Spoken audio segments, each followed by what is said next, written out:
Hello, everybody. My name is Andrea Malchiodi, and I'm the current director of the Giorgi Center. I would like just to say a few words about the center, and I promise I won't take much of your time.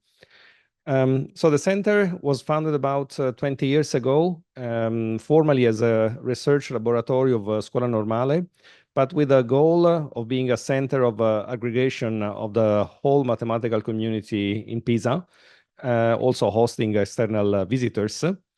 And it's funded by Scuola Normale, and there is also a substantial contribution from the University of Pisa, and also we have a small community of mathematicians from the Scuola Superiore Sant'Anna. So since the beginning of the activities of the center, the many activities have been workshops, schools, and intensive research periods. And recently, we also started a colloquium series. We have visiting positions of two types, of short term to perform research in pairs or groups, and we have postdoctoral positions of 2 years. So typically, the deadlines are like in the fall, and so we have many applicants, and typically 5 positions per year, thematic positions. That's all I wanted to say. So I would like to thank the organizers for bringing up this very nice event, second edition, and also the staff. I would like to thank the staff of the center for their constant and valuable support. Thank you.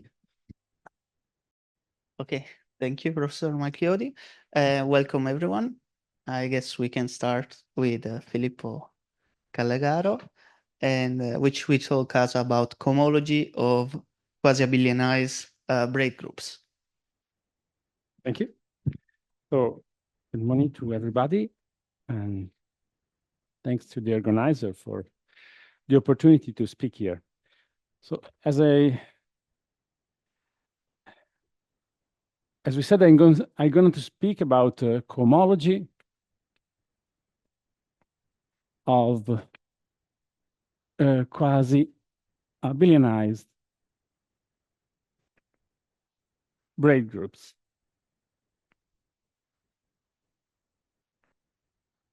And this is a joint work with Yvan Marin from the University of Amiens. So I don't know how many of you are familiar with braid groups. So I tried to give a short introduction to this. So, and in a somehow general context. So take a complex finite dimensional vector space.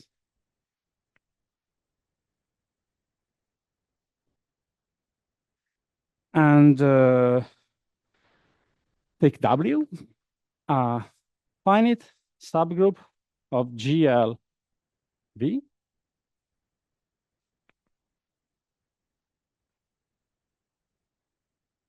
But not any finite subgroup, but we want to take a finite subgroup generated by reflections.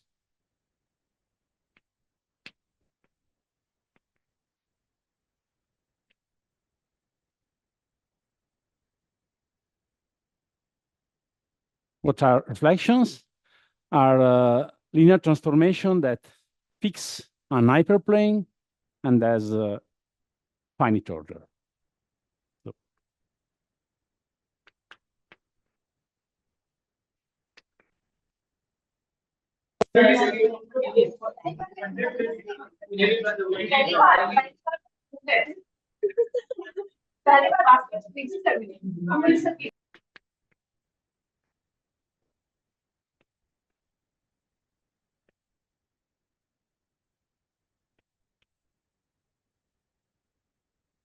Okay, so now given such a kind of group, we can associate to W an arrangement, since W contains the generating set of reflection, but eventually many more reflections. So we can associate to W the arrangement, and this is the set of the hyperplanes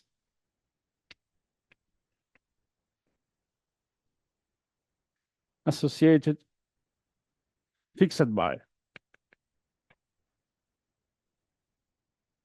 the reflections in W.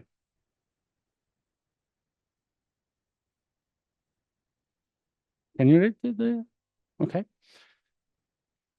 So we have a group W, and we have an arrangement of hyperplanes. So what can we do?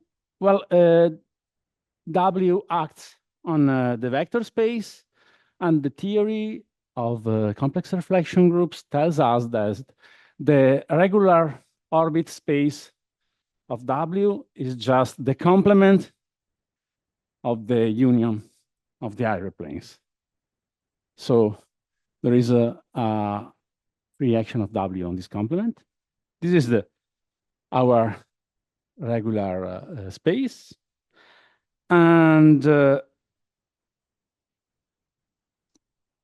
okay, if you are already lost because you don't understand which kind of groups I'm talking about, you can just focus on the more standard example. So let's be clear right here with what is the main example to see this kind of objects. So take as W the permutation group of n letters that acts on C to the n just by permuting coordinates. And so the arrangement A is just the so-called braid arrangement given by the hyperplane H ij given by equation Zi equal Zj with I less than j. And just keep this in mind. So one group that we won't construct with this geometrical construction is the so-called pure braid group associated to W.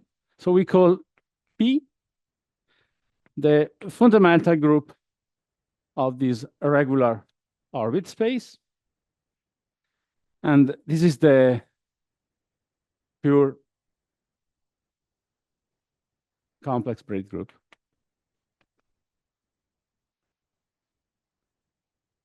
Associated to W. And we can consider also the quotient of our regular orbit space by the action of W itself, and look at its fundamental group. And this is the braid group associated to W, the complex braid group.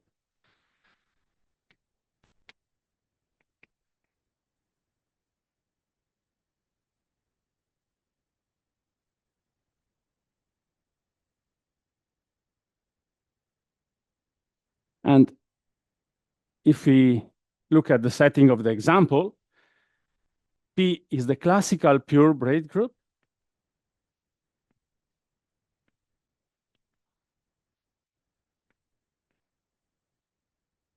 And B is the braid group, classical braid group on n strands. Questions so far? Okay, let me also recall that this regular orbit space is a k-pi1 space.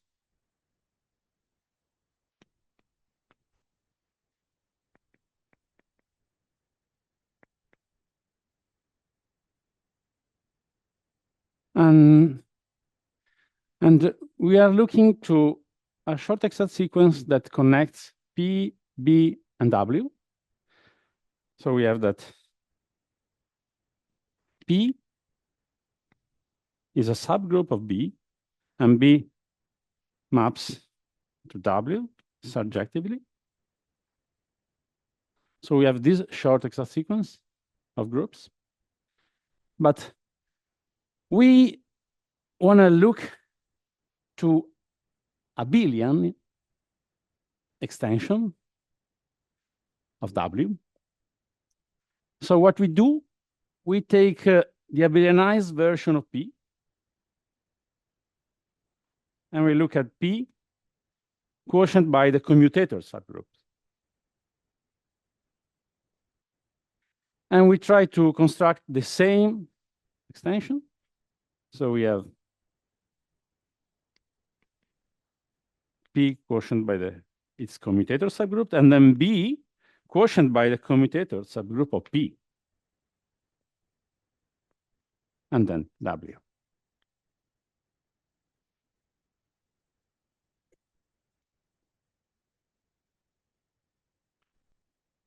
And the middle term of this extension is the object we are interested into. So let's say that I call this gamma. So W is not abelian. W is the same. I didn't quotient anyway W. So W is really far from being abelian generally. So yeah, this is short exact. So the group in the middle is not abelian. The left group, I quotient by PP. Sorry. No, the group in the middle is B quotient by the commutator of P. Okay. So I can do this construction starting from any W finite complex reflection group. And I will keep in mind that the main example is the case of classical braids. Any other questions so far?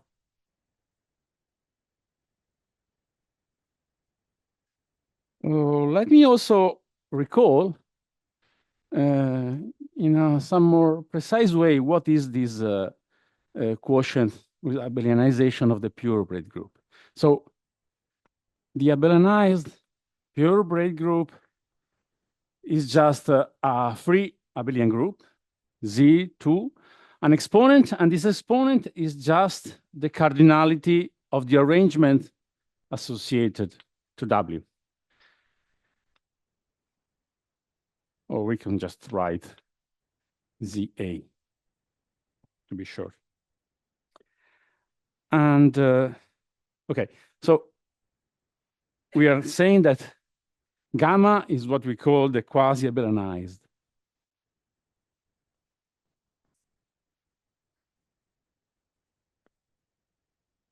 Braid group.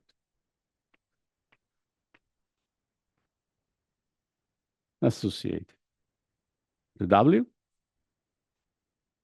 And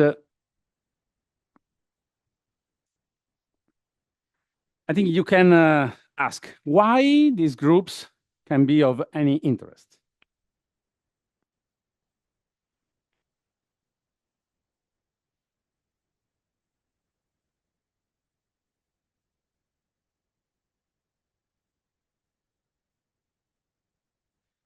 So let me recall some results. So in the 20s, well, Beck and Marin investigated the finite order subgroup of gamma.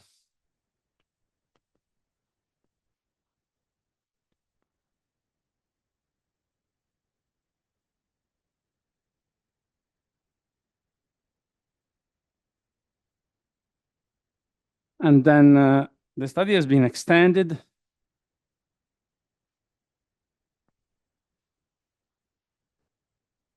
by Goncalves, Guaschi, and Ocampo,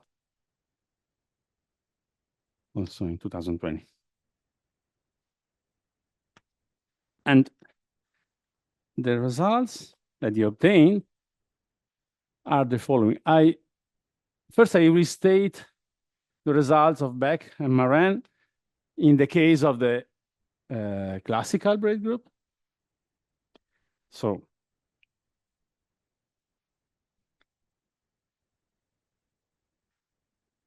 in the case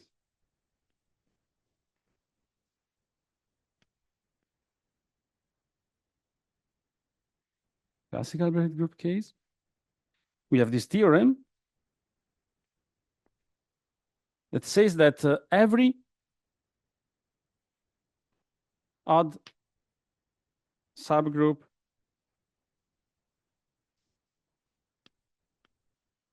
of Sn embed into Bn quotient by Pn. So this is the braid group on n strands quotient by its commutator subgroup of the pure braid group. And this is what we call gamma n. And this is actually a lifting of this map. So it's not just an embedding, but it is a lifting of this map. But this works only for odd order subgroups. And moreover, you have that any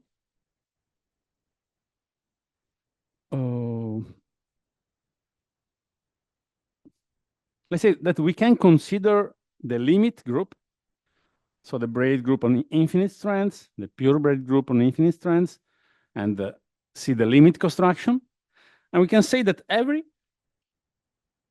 finite group, I will find a subgroup of the limit object B infinity quotient by the commutator of P infinity. Every finite subgroup of this group is odd order.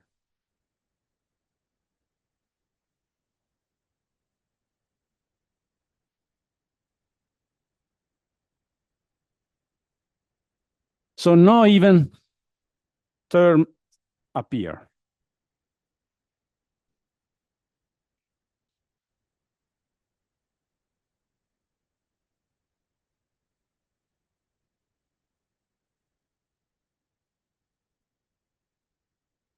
Yeah, this is.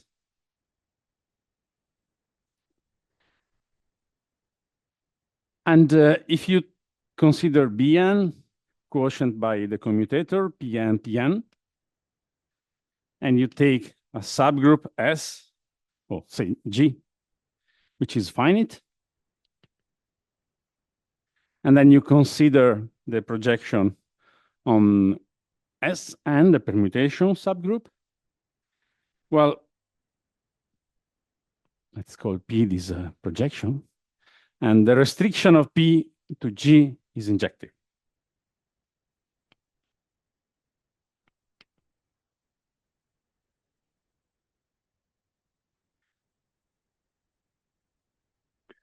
Okay, so in other words, inside this quasi-abelianized braid group, we can find any odd order finite group.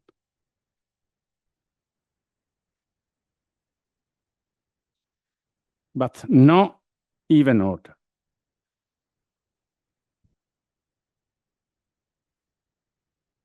And so the generalization I was talking about from Goncalves, Guaschi, and Ocampo. Look at this. So let's say that Pn3 is the next term of the lower Celtron series for the purebred group.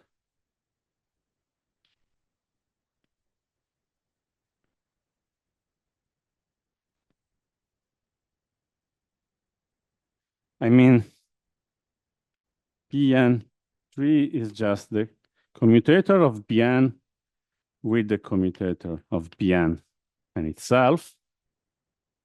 So we are still in the case of classical braids.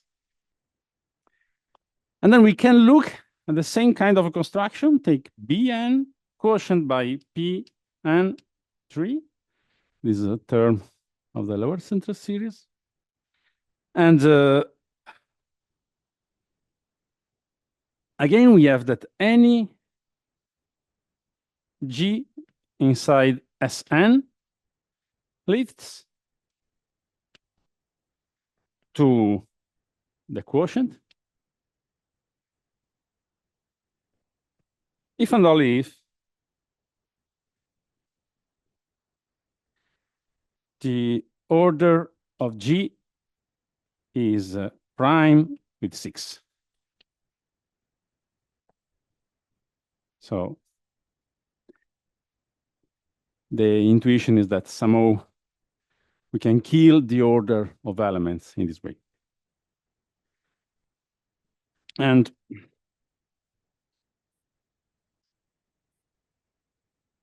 moreover, let me just add another reason to say why these groups are interesting. So a fact theorem proven by Goncalves, Guaschi, and Ocampo in the 70s, and then extended to the general case by Morin. Says that all subgroups, all groups of kind G, of kind B over P commutator P, so our group gamma. So in the general case, for starting from every complex of fraction group W, these groups are all crystallographic.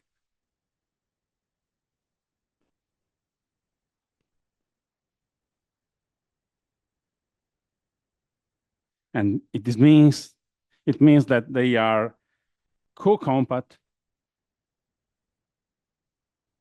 subgroup of isometries of the Euclidean space.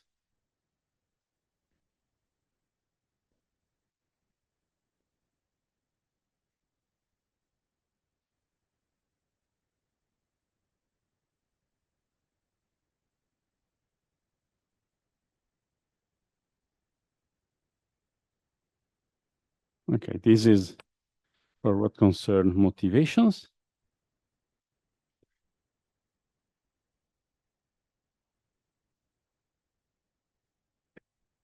No guess, actually. Nobody, as far as I know, nobody tried the computation.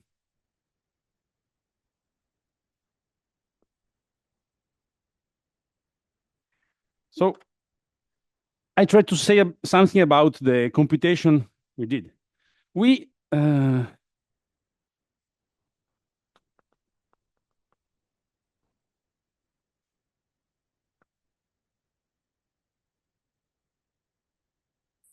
were interested in the rational cohomology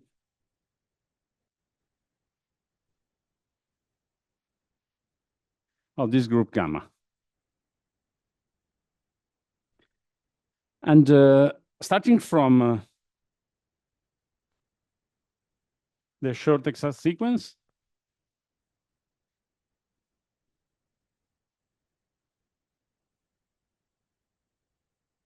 we can produce a spectral sequence that computes the cohomology of gamma.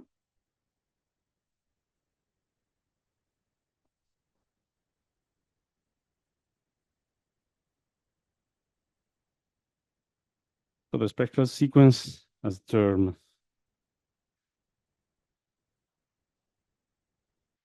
E2, PQ, that is the P cohomology of W with coefficient in HQ of ZA. So this is a free abelian group. We take any module coefficients, and this spectral sequence converge to H P plus Q of W, of gamma, sorry, of gamma with M coefficient.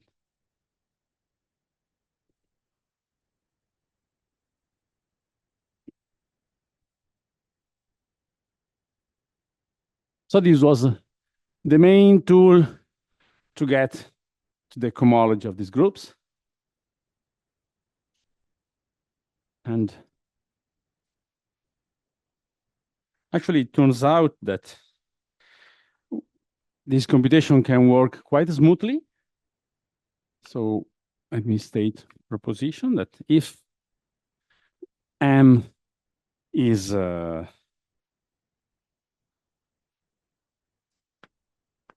QW divisible,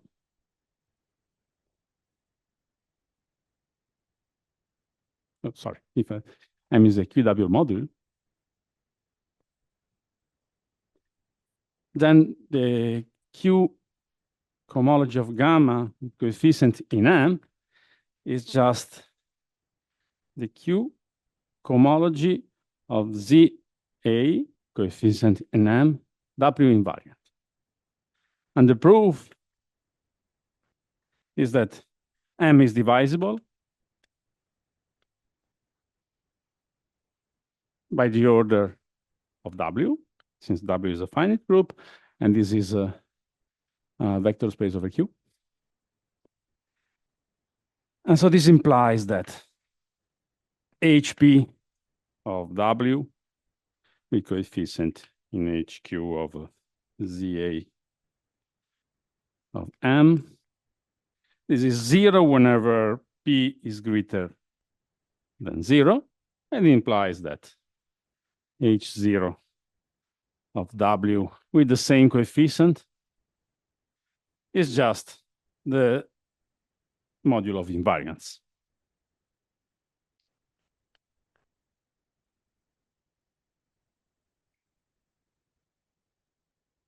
Okay. So this is proved. And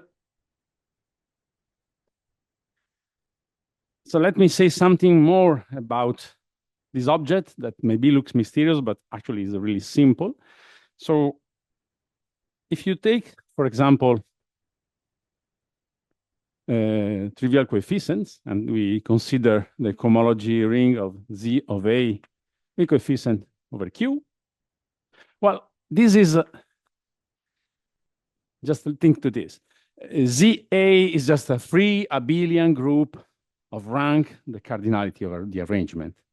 So this is just the cohomology of a torus of dimension given by the cardinality of the arrangement. So this cohomology ring is a free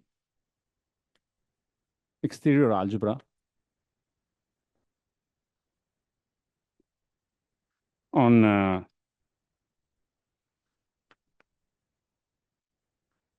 in cardinality of A generators.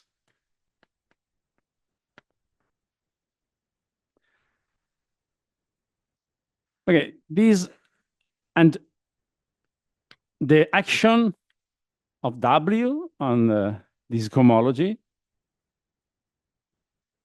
yeah, as a ring. So every generator has degree 1. So you take just the exterior algebra on cardinality of A generators. It fixed degree 1 for every generator, and you see the ring structure of this cohomology. Okay. And W acts on the set of hyperplanes. So W acts on the set of generators of this exterior algebra. So it is quite natural to describe the action of W and the invariant submodule. So let me tell you now what is the result and what is the combinatorial interpretation of the result in the case of classical braids. And this is the case where the result is more natural to state. So now again, we are talking about classical braid group. So in this setting now, W is the permutation group Sn. Our pure group is just the classical pure braid group on n strands. Our B is just the classical braid group on n strands. And we call gamma n. And let me give a couple of definitions. I want to talk about graphs.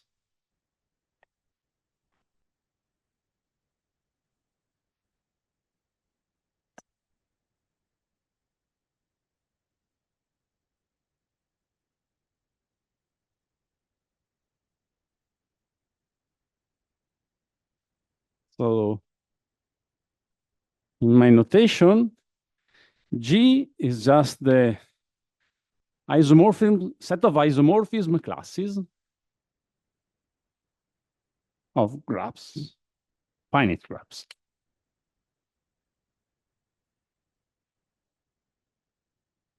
And just to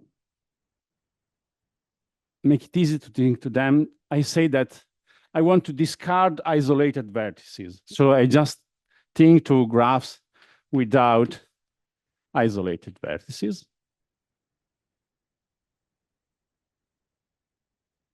And well, if delta is a graph,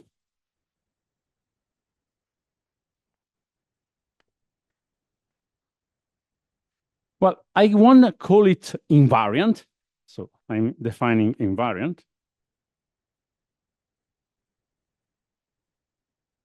If I have this.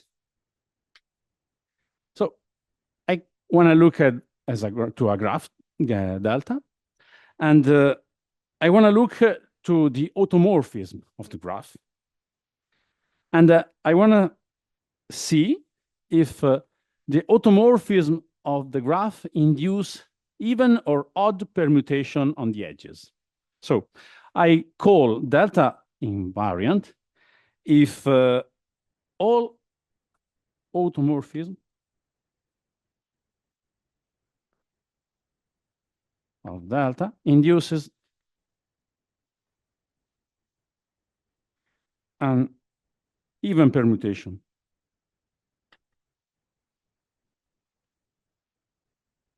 on the set of edges of the graph.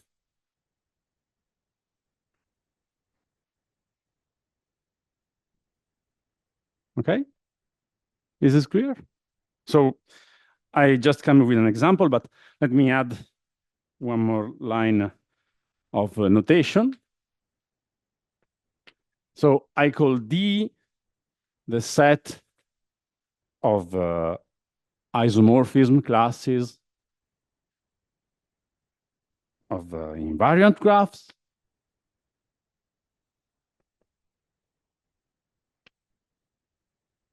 And again, here I take graphs without isolated vertices.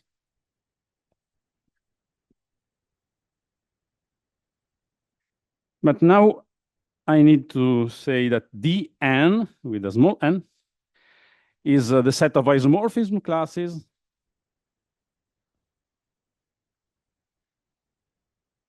of invariant graphs.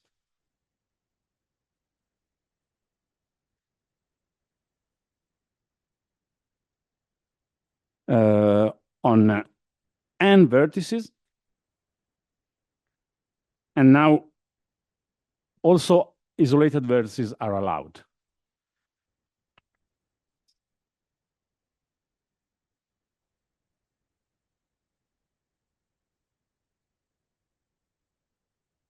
So let me say that these are the finite object. This is somehow the stable object. I want to just, it's more appropriate to say that here I just disregard isolated vertices, not that I don't want them.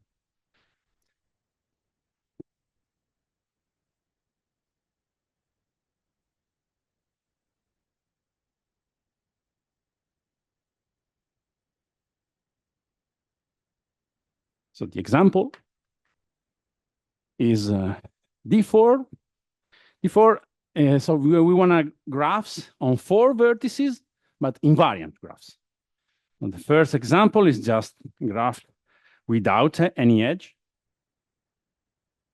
The second example is a graph with only one edge. The third example is a square with one diagonal. Oh, yeah. And the last example is the full graph on 4 vertices.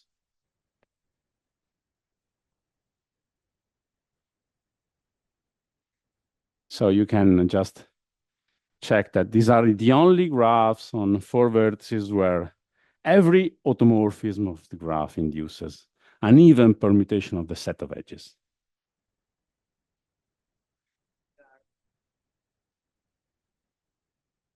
Yeah, because, okay, in 2 sentences, let me try to tell you what I mean.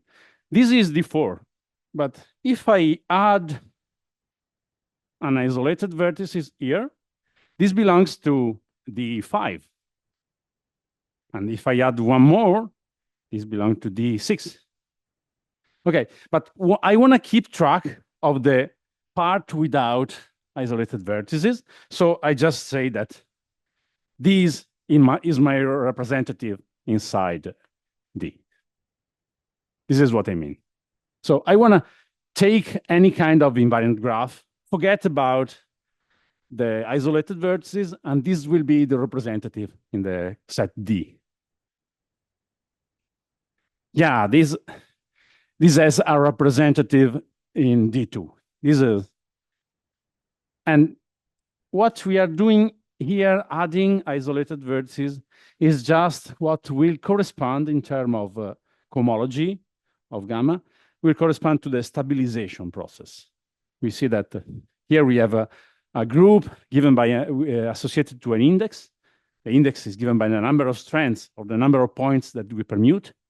So adding strands, we have a stabilization operation on this set of groups and cohomologies, and this corresponds to adding vertices. Any other question? So I was saying that if I add only one vertex, this is a graph in D5, but this is the same for all the other. If I add an isolated vertex, it is in D5. But in D5, I also have other graphs. I will not list all of them because they are already quite a lot, not many. But so D5 contains also the linear graph, contains also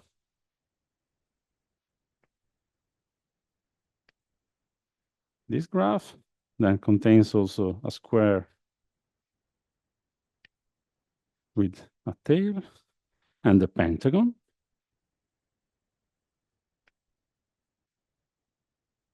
And 4 more. So I could list the graph of D5 and so on. So what's the point? Why I was talking about group cohomology, and then I'm talking about graphs and so-called invariant graphs. Well,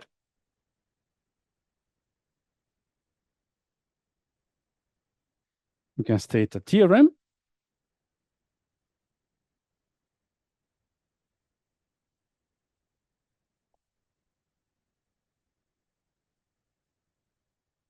That says that a basis of the cohomology group of gamma n with coefficient in Q is in bijection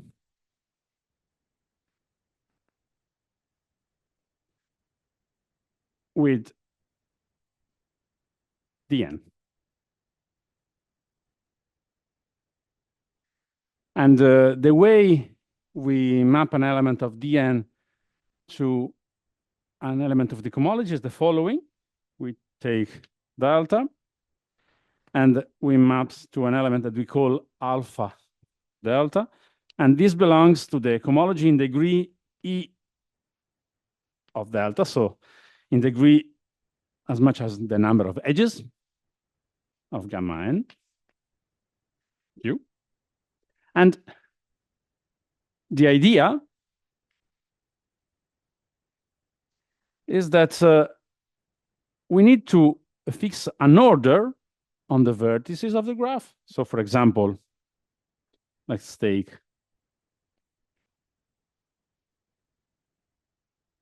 this is 1, 2, 3, 4, 5. And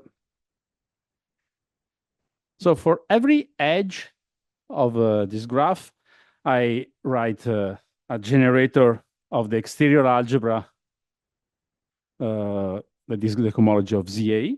So I associated to this graph the product W12, because I had the edge 1, 2, and then W2, 3, and then W2, 5, then W3, 4, then W3, 5, and just call this mu delta.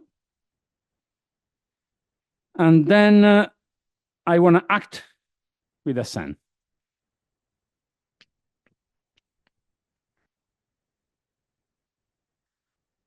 That means that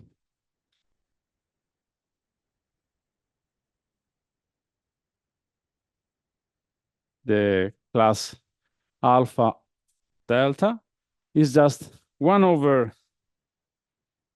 well,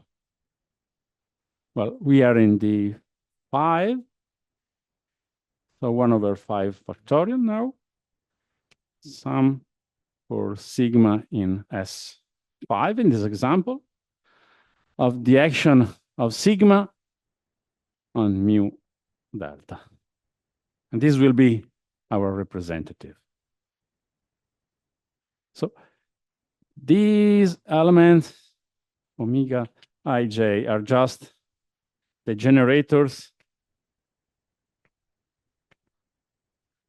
of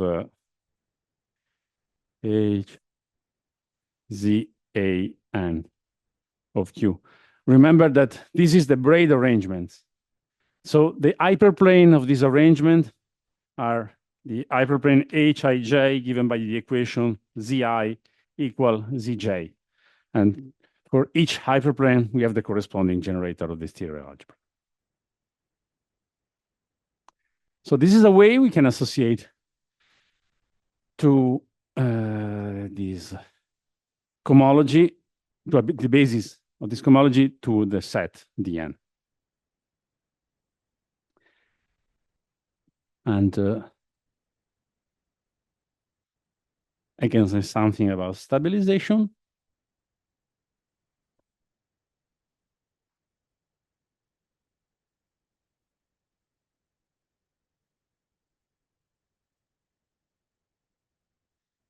So let's say that gamma n embeds in gamma n plus 1. And so we have a mapping cohomology from gamma n plus 1 Q to gamma n Q. And these maps correspond to forget an isolated vertex.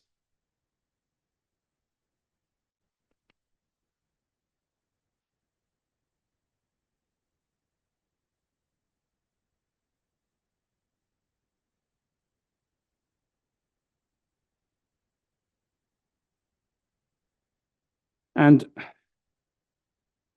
We can also say that the gamma r, the HR of gamma n stabilize for r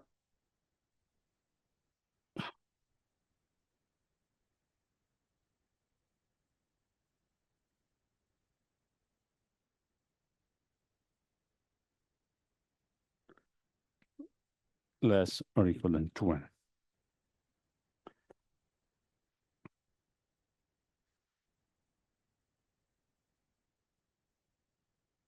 And why this? Because every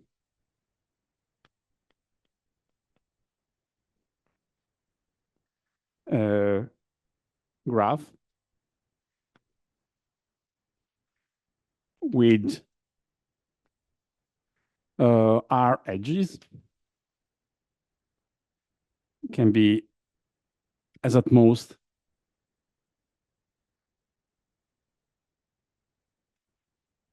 two r, oh, sorry. I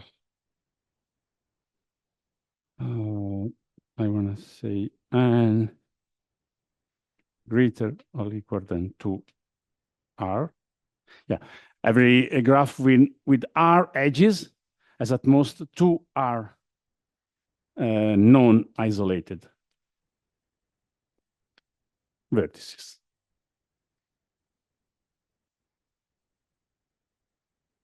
Then all the other vertices are just isolated, so are in the stable range. Questions? Comments?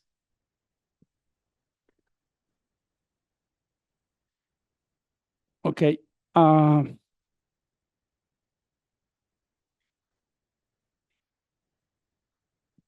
So we try to compute the first terms. We gave a formula in terms of product of representation of Sn that can compute the general term. And we try to give some description of the Poincare series. So I try to sketch a few of these ideas. So the proposition that I want to say is that, let's say that we consider a graph gamma, delta. It is invariant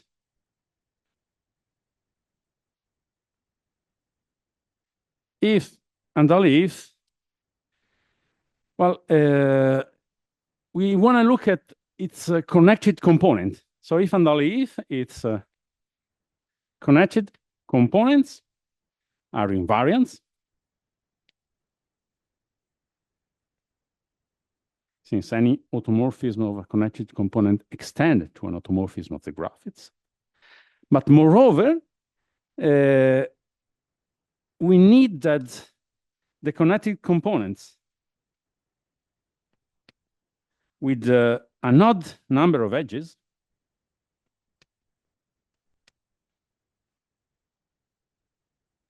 are pairwise not isomorphic.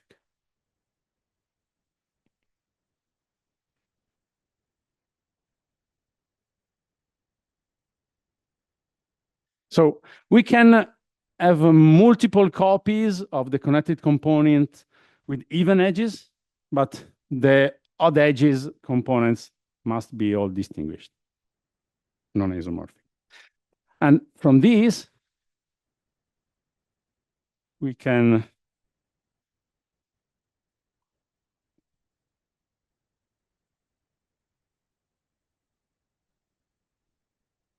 we obtain that the Poincare series has the following form.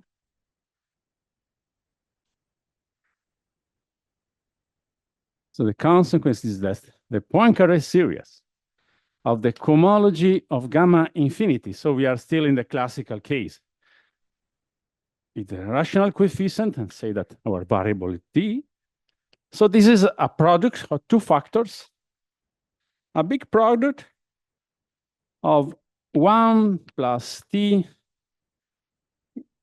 to the power number of edges of delta, where delta is in the isomorphism class D of graph with odd number of edges and connected.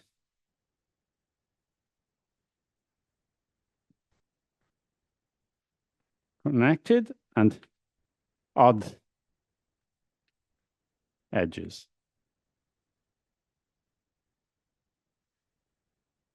Times the product of one, oh, it's not time. Quotient by the product 1 minus t to the number of edges of delta, where now delta is in the set of isomorphism class of graphs with even number of edges and connected.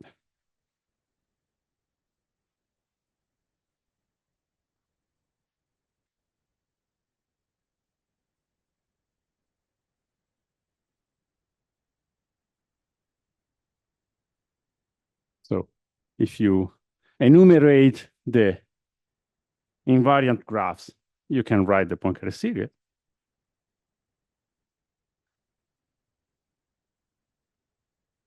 And just to give an idea, the first terms are so 1 plus t to the 4 plus 7 t to the 5 plus 17 t to the 6 plus 13 t to the 7 and so on.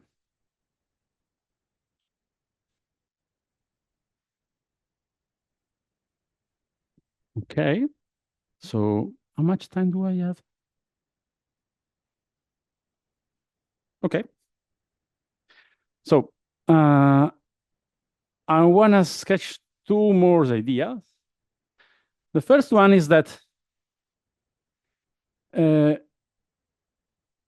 what I say was with the trivial rational coefficients, but we can change the things in some way. We can take Q epsilon given by the sign representation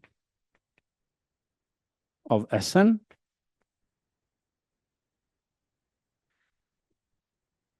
and so we can also figure out the cohomology of ZA with coefficient Q epsilon. This is just Q epsilon tensor, the standard cohomology of Z. But in this case, if you want to look to the invariant elements, so if you want to take the cohomology of gamma n with coefficient in this twisted representation, well, this is the same as taking Q epsilon tensor, this H R of Z of A Q, and then now I take W invariant. So this leads to a different definition of invariant graph. So we need to talk about skew invariant graph. Say that delta is a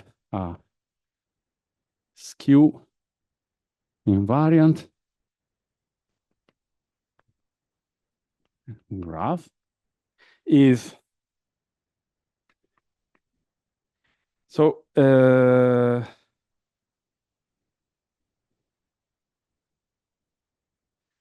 let's say that given sigma in Sn permutation that induces an automorphism of the graph.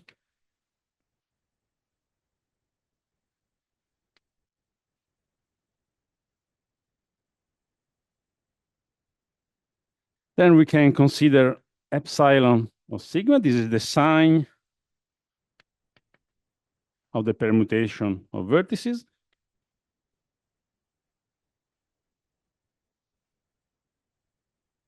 And we can consider epsilon delta of sigma. This is the sign of the permutation of edges. And we say that delta is a skew invariant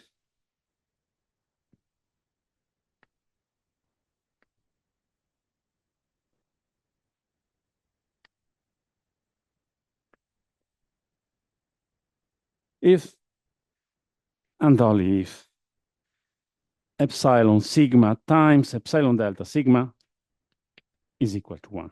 So this time, things are more complicated. We need to look at the sign of the permutation on the vertices and the edges. And we need to have that the product of these two signs is even. And if you look at this new definition, skew invariant, this is, well, it doesn't stabilize at all. As soon as you have two isolated vertices, you have a transposition that permutes the two isolated vertices.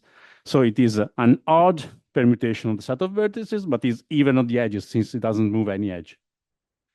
So this kind of graphs does not stabilize, but they describe the cohomology classes of this twisted cohomology. So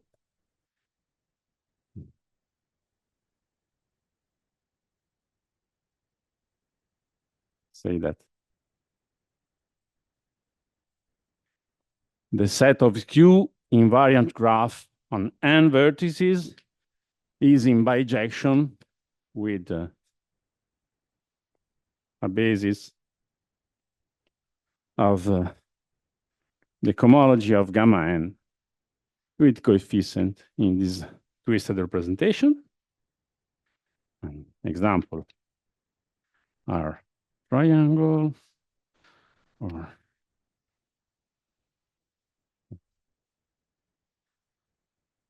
but if I add any isolated vertex, it is no longer a good example. So the corollary is that the cohomology of gamma infinity with these coefficients is 0. And the second thing that I don't have time to say is that we can put a multiplicative structure on this cohomology. Well, actually, we can read the natural multiplicative structure of the cohomology, and we can understand it in terms of a cohomology of graphs and the construction with graphs. So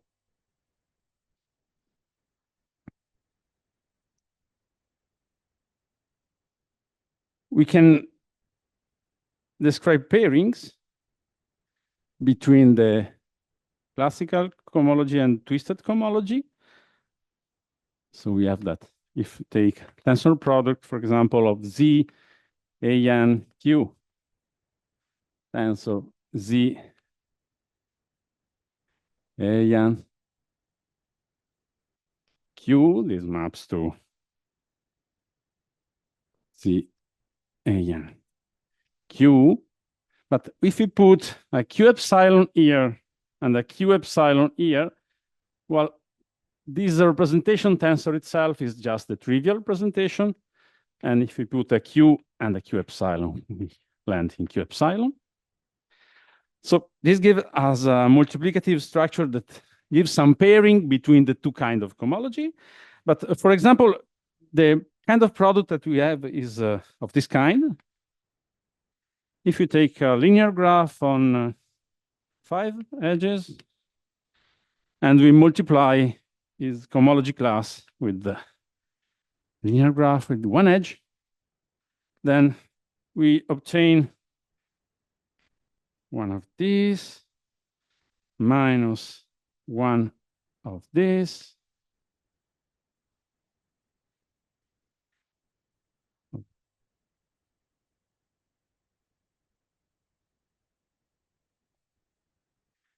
minus a pentagon plus 1, 2, 3, 4 plus an independent line. And here there are signs that depends on the choice of the representation and the ordering that we put on the representative, but we can give an explicit way to compute these products. And okay, I have no time to say things more precisely, but if you know representation theory of Sn, if you can compute the product of representation, we can give a formula in terms of representation that can compute these cohomology groups. And so the Betti number can be explicitly computed by a computer in terms of some representational formulas. Okay, maybe it's time to stop.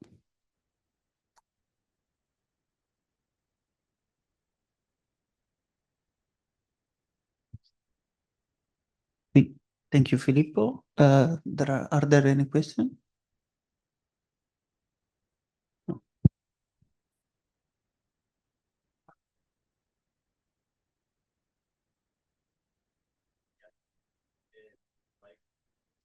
Have you thought about the multiplicative structure of these cohomologies? I mean, oh, sorry.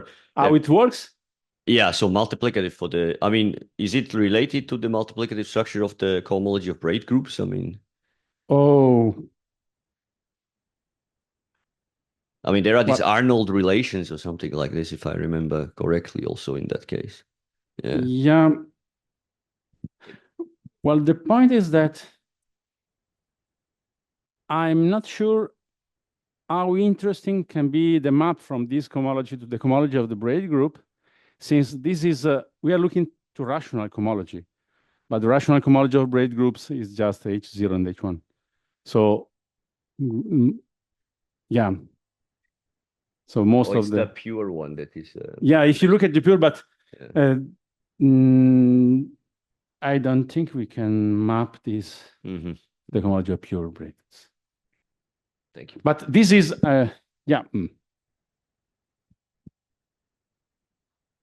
No, okay. Yeah. Thanks.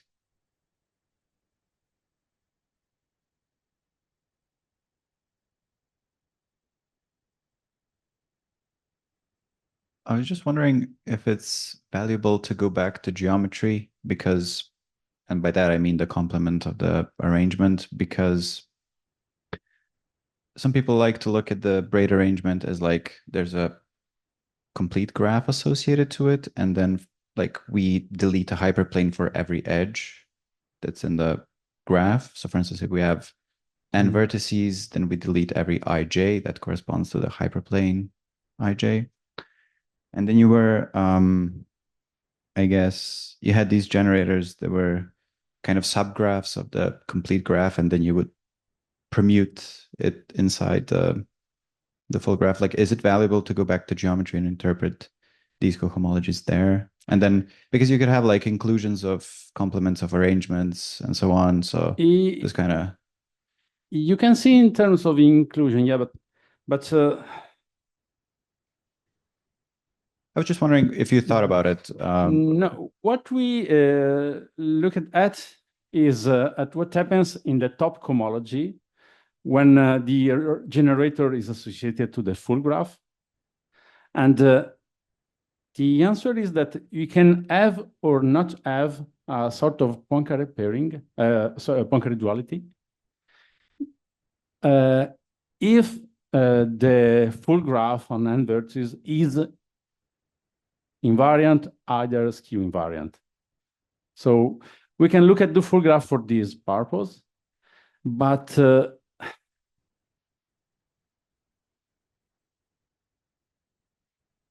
yeah, I think that we are far from looking at the cohomology of the complement of the arrangement, since here, as soon as we take the abelianization, we lose most of the relation of the Orlik-Solomon algebra. Okay, yeah, that's fair. That's fair. Okay, thanks.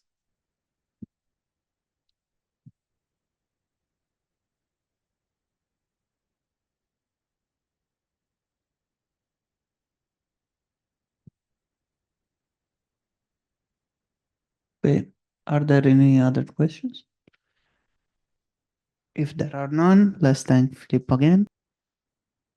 Okay, welcome back. Now we have a special session by Irakli Patchkoria, which we talk about chromatic congruence and Bernoulli numbers. Thank you very much.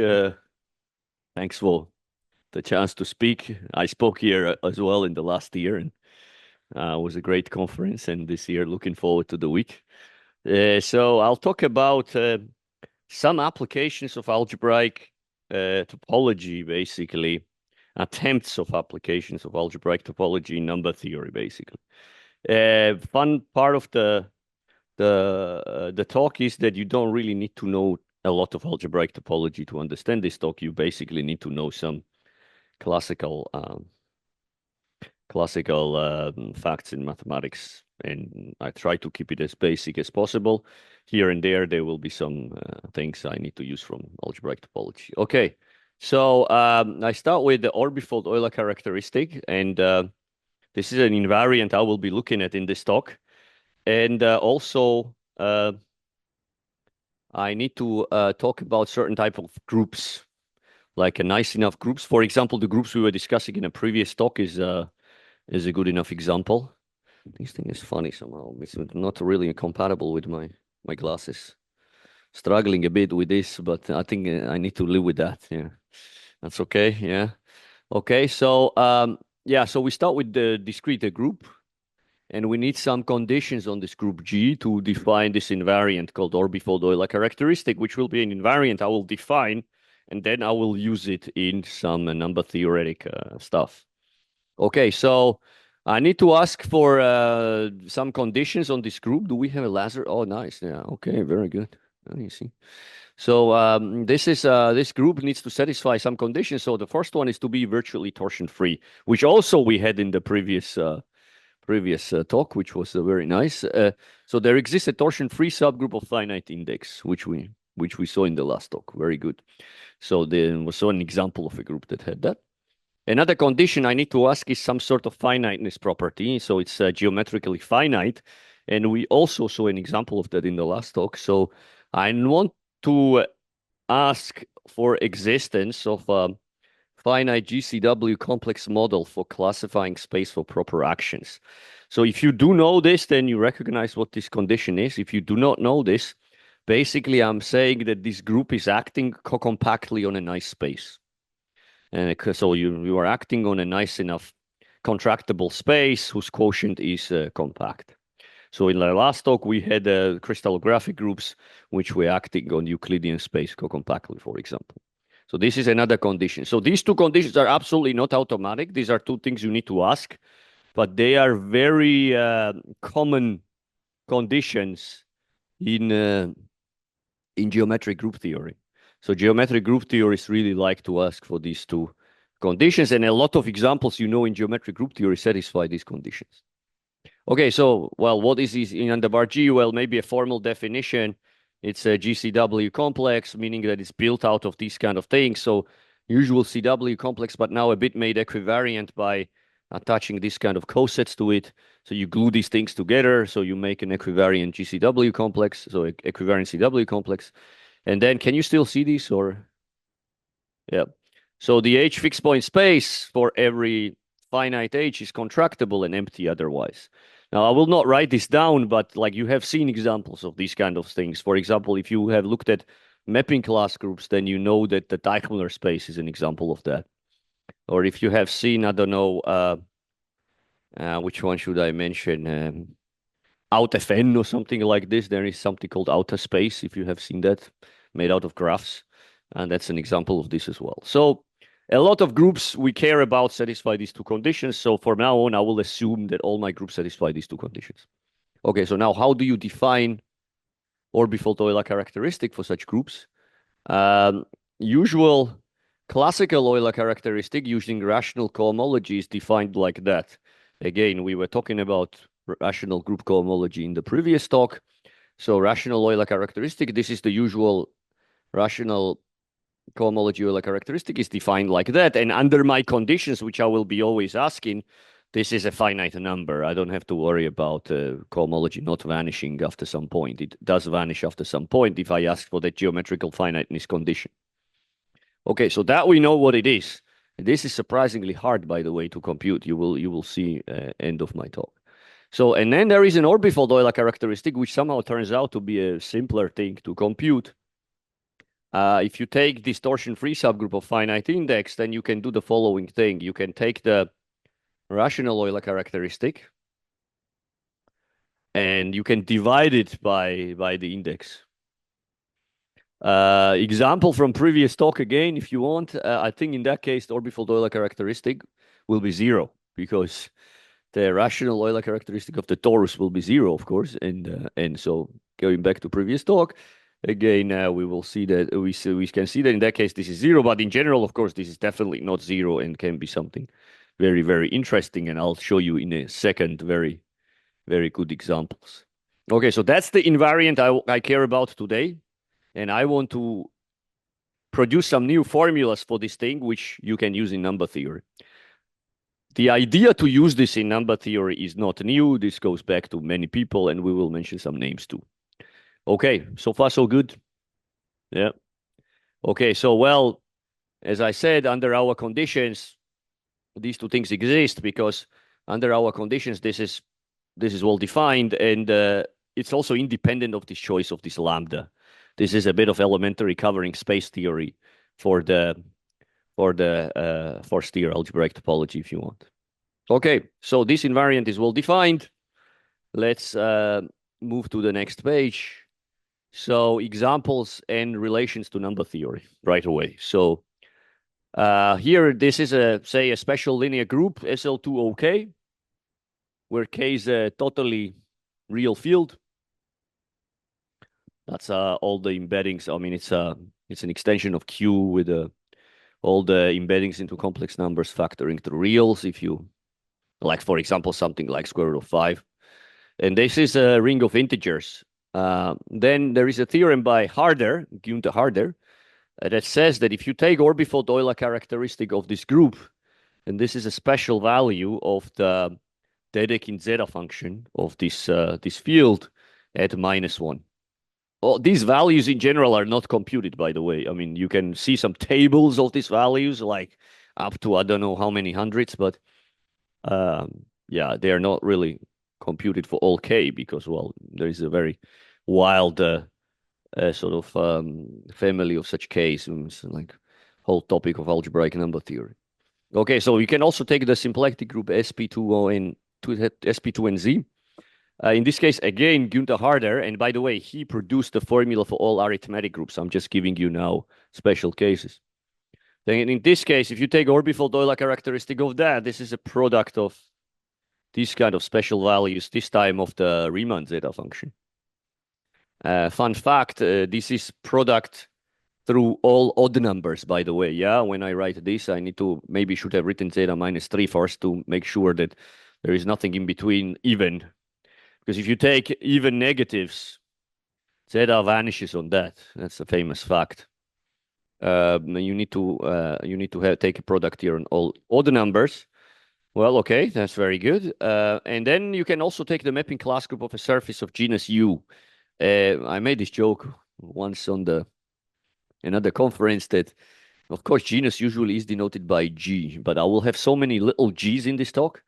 And I decided to denote the genus by, also in my paper, I decided to do the genus by U because, you know, I just needed some letter. So genus U surface mapping class group. And then as a famous formula by Hara and Zagier saying that orbifold Euler characteristic of this mapping class group is the same as this special value of Riemann zeta function divided by 2 minus 2u, which is the same as this, where B2U is the 2-ut Bernoulli number. Okay? So, yeah, I will just recall what the Bernoulli numbers are. But as you see, immediately, this invariant, if you take interesting enough groups, gives you something very funny. And well, this is something coming from topology. So why don't we just take advantage of topology, say something about these things, and potentially this could tell us something about these numbers. That's the idea of the talk. Again, not my idea. We'll discuss the history as well. Okay, so quick overview of Bernoulli numbers. You can define it using Taylor series. There are two versions of them at the beginning, like which one is, does it start with -1/2 or 1/2, and the rest is the same. So this is one I like to choose. This is the standard definition. It also shows up in the Taylor series of tangent function, for example, if you have ever computed Taylor series of tangent functions. Okay, so some values of these numbers. Okay, just for fun. You see something funny here going on. Well, of course, the odd one's always 0. That's a fact related to what I was saying before. And these things, you see, the denominators are pretty big at the beginning compared to the numerators. But at some point, if you go far out, the numerators become much faster, bigger than the denominators. And I will mention a fact explaining this today in this talk, which is, of course, again, not due to me a classical fact, but this will play an important role. Fun fact, this is how Bernoulli numbers were discovered, just for fun, that we are having also a bit of a relaxing time here while you guys called it a special session, so let's have some fun as well. So this is how it was actually discovered, these Bernoulli numbers, because someone was trying, Bernoulli and people before Bernoulli, trying to understand a formula for this thing. And they came up with this kind of formula where powers of n. So describing this thing in terms of powers of n was the goal. And Bernoulli numbers, this is how they showed up, I think, first time. Okay, good. So that's Bernoulli numbers. So now we go to relationship between number theory and orbifold Euler characteristic, and how you can use the orbifold Euler characteristic to do something in number theory. And this is an idea of Ken Brown. So Brown introduced some type of congruences. In order to be able to formulate them, I need to tell you certain things. I need to first tell you what's an elementary abelian group, or in this case, subgroup. So a subgroup is called elementary abelian if it's of the form of Cartesian product of Z mod P's several times on it, like ZP cross ZP or ZP cross ZP cross ZP, and so on. And this number R is called the rank. That's a rank of elementary abelian subgroups. So Z mod P is, of course, also a legitimate elementary abelian subgroup of rank 1. Okay, so, and what Brown proved is the following result. Suppose G is virtually torsion-free abelian group with finite n bar G, which is the conditions I had in the first page. Just to make a point, I'm not introducing any new conditions here. But I'm going to ask for extra condition. Assume that any elementary abelian P subgroup of G has rank at most 1. So it does not contain ZP cross ZP. That's the condition. So I'm taking a group, the same old group I was taking in the first page, with the nice conditions of this finite classifying space and virtually torsion-free, so all the nice groups you care about. But then I'm asking a restrictive condition that every elementary abelian P subgroup of G has rank at most 1. For example, if every finite subgroup of a group is cyclic, then of course this condition will be satisfied. And there are many examples in geometric group theory, for example, where this is true. Okay, so that's the condition I ask. So then this is a formula which Brown produced.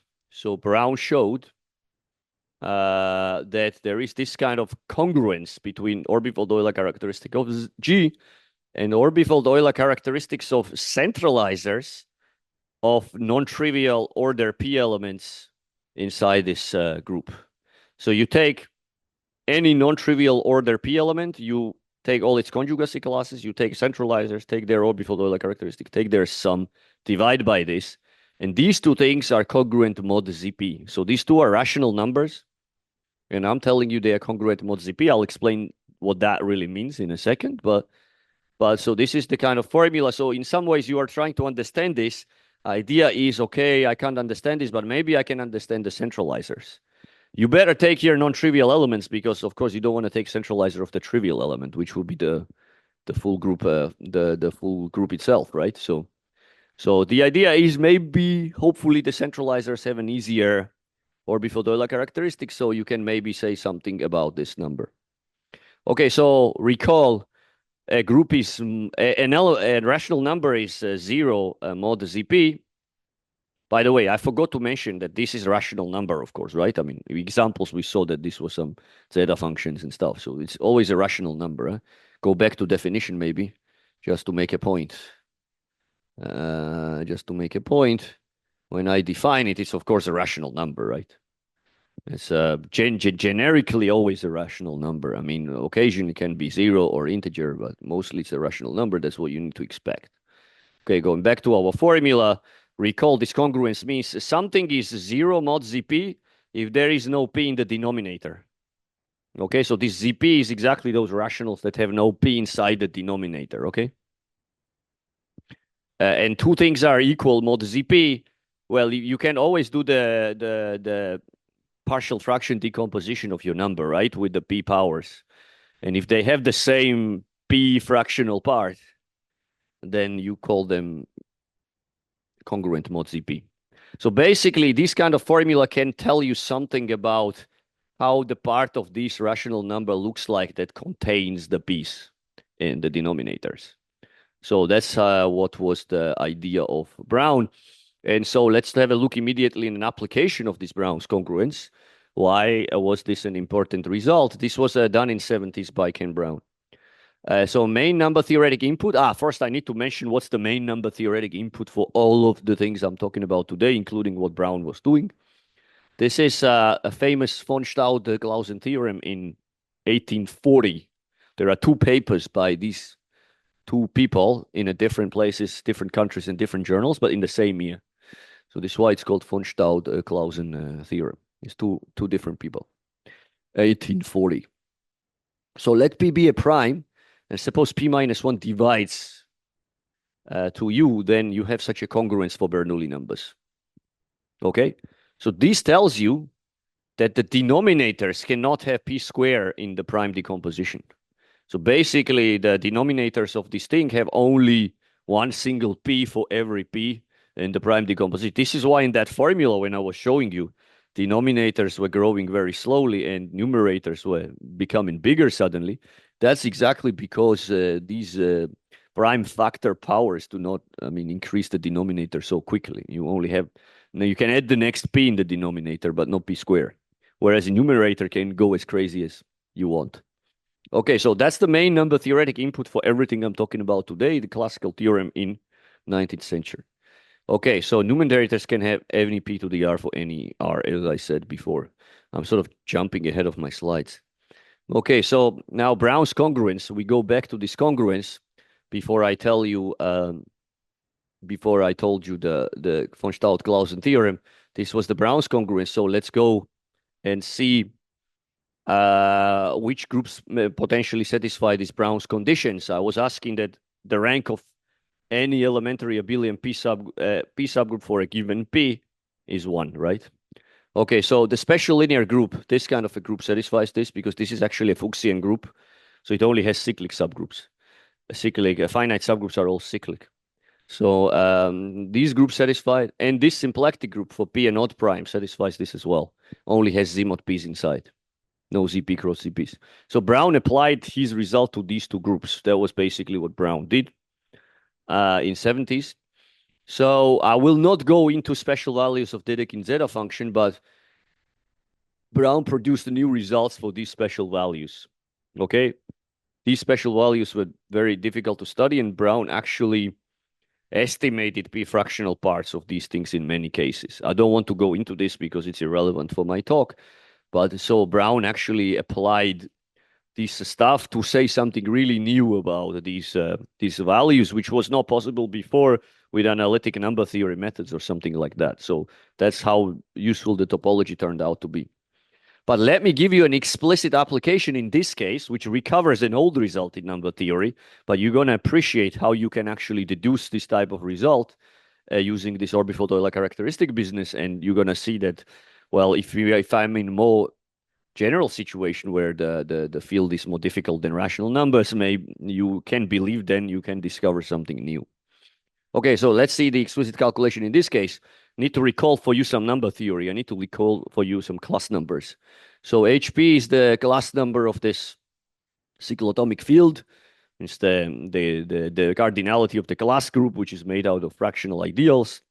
Some elementary algebraic number theory class, if you have attended. And then Kummer proved the following result, that this number decomposes as a product of two numbers, two integers, where this first one is the class number of the maximal real subfield, that's HP plus. And HP minus is called the first factor. In fact, this is called the first factor. This is called the second factor. Very useful names to call. But yeah, so this is a decomposition like this, where this is the class number of the maximal real subfield, and then there is some properties about this number which I don't want to go into, but this is Kummer's decomposition. Now, why do I mention this? You want to understand conjugacy classes of order P elements inside here.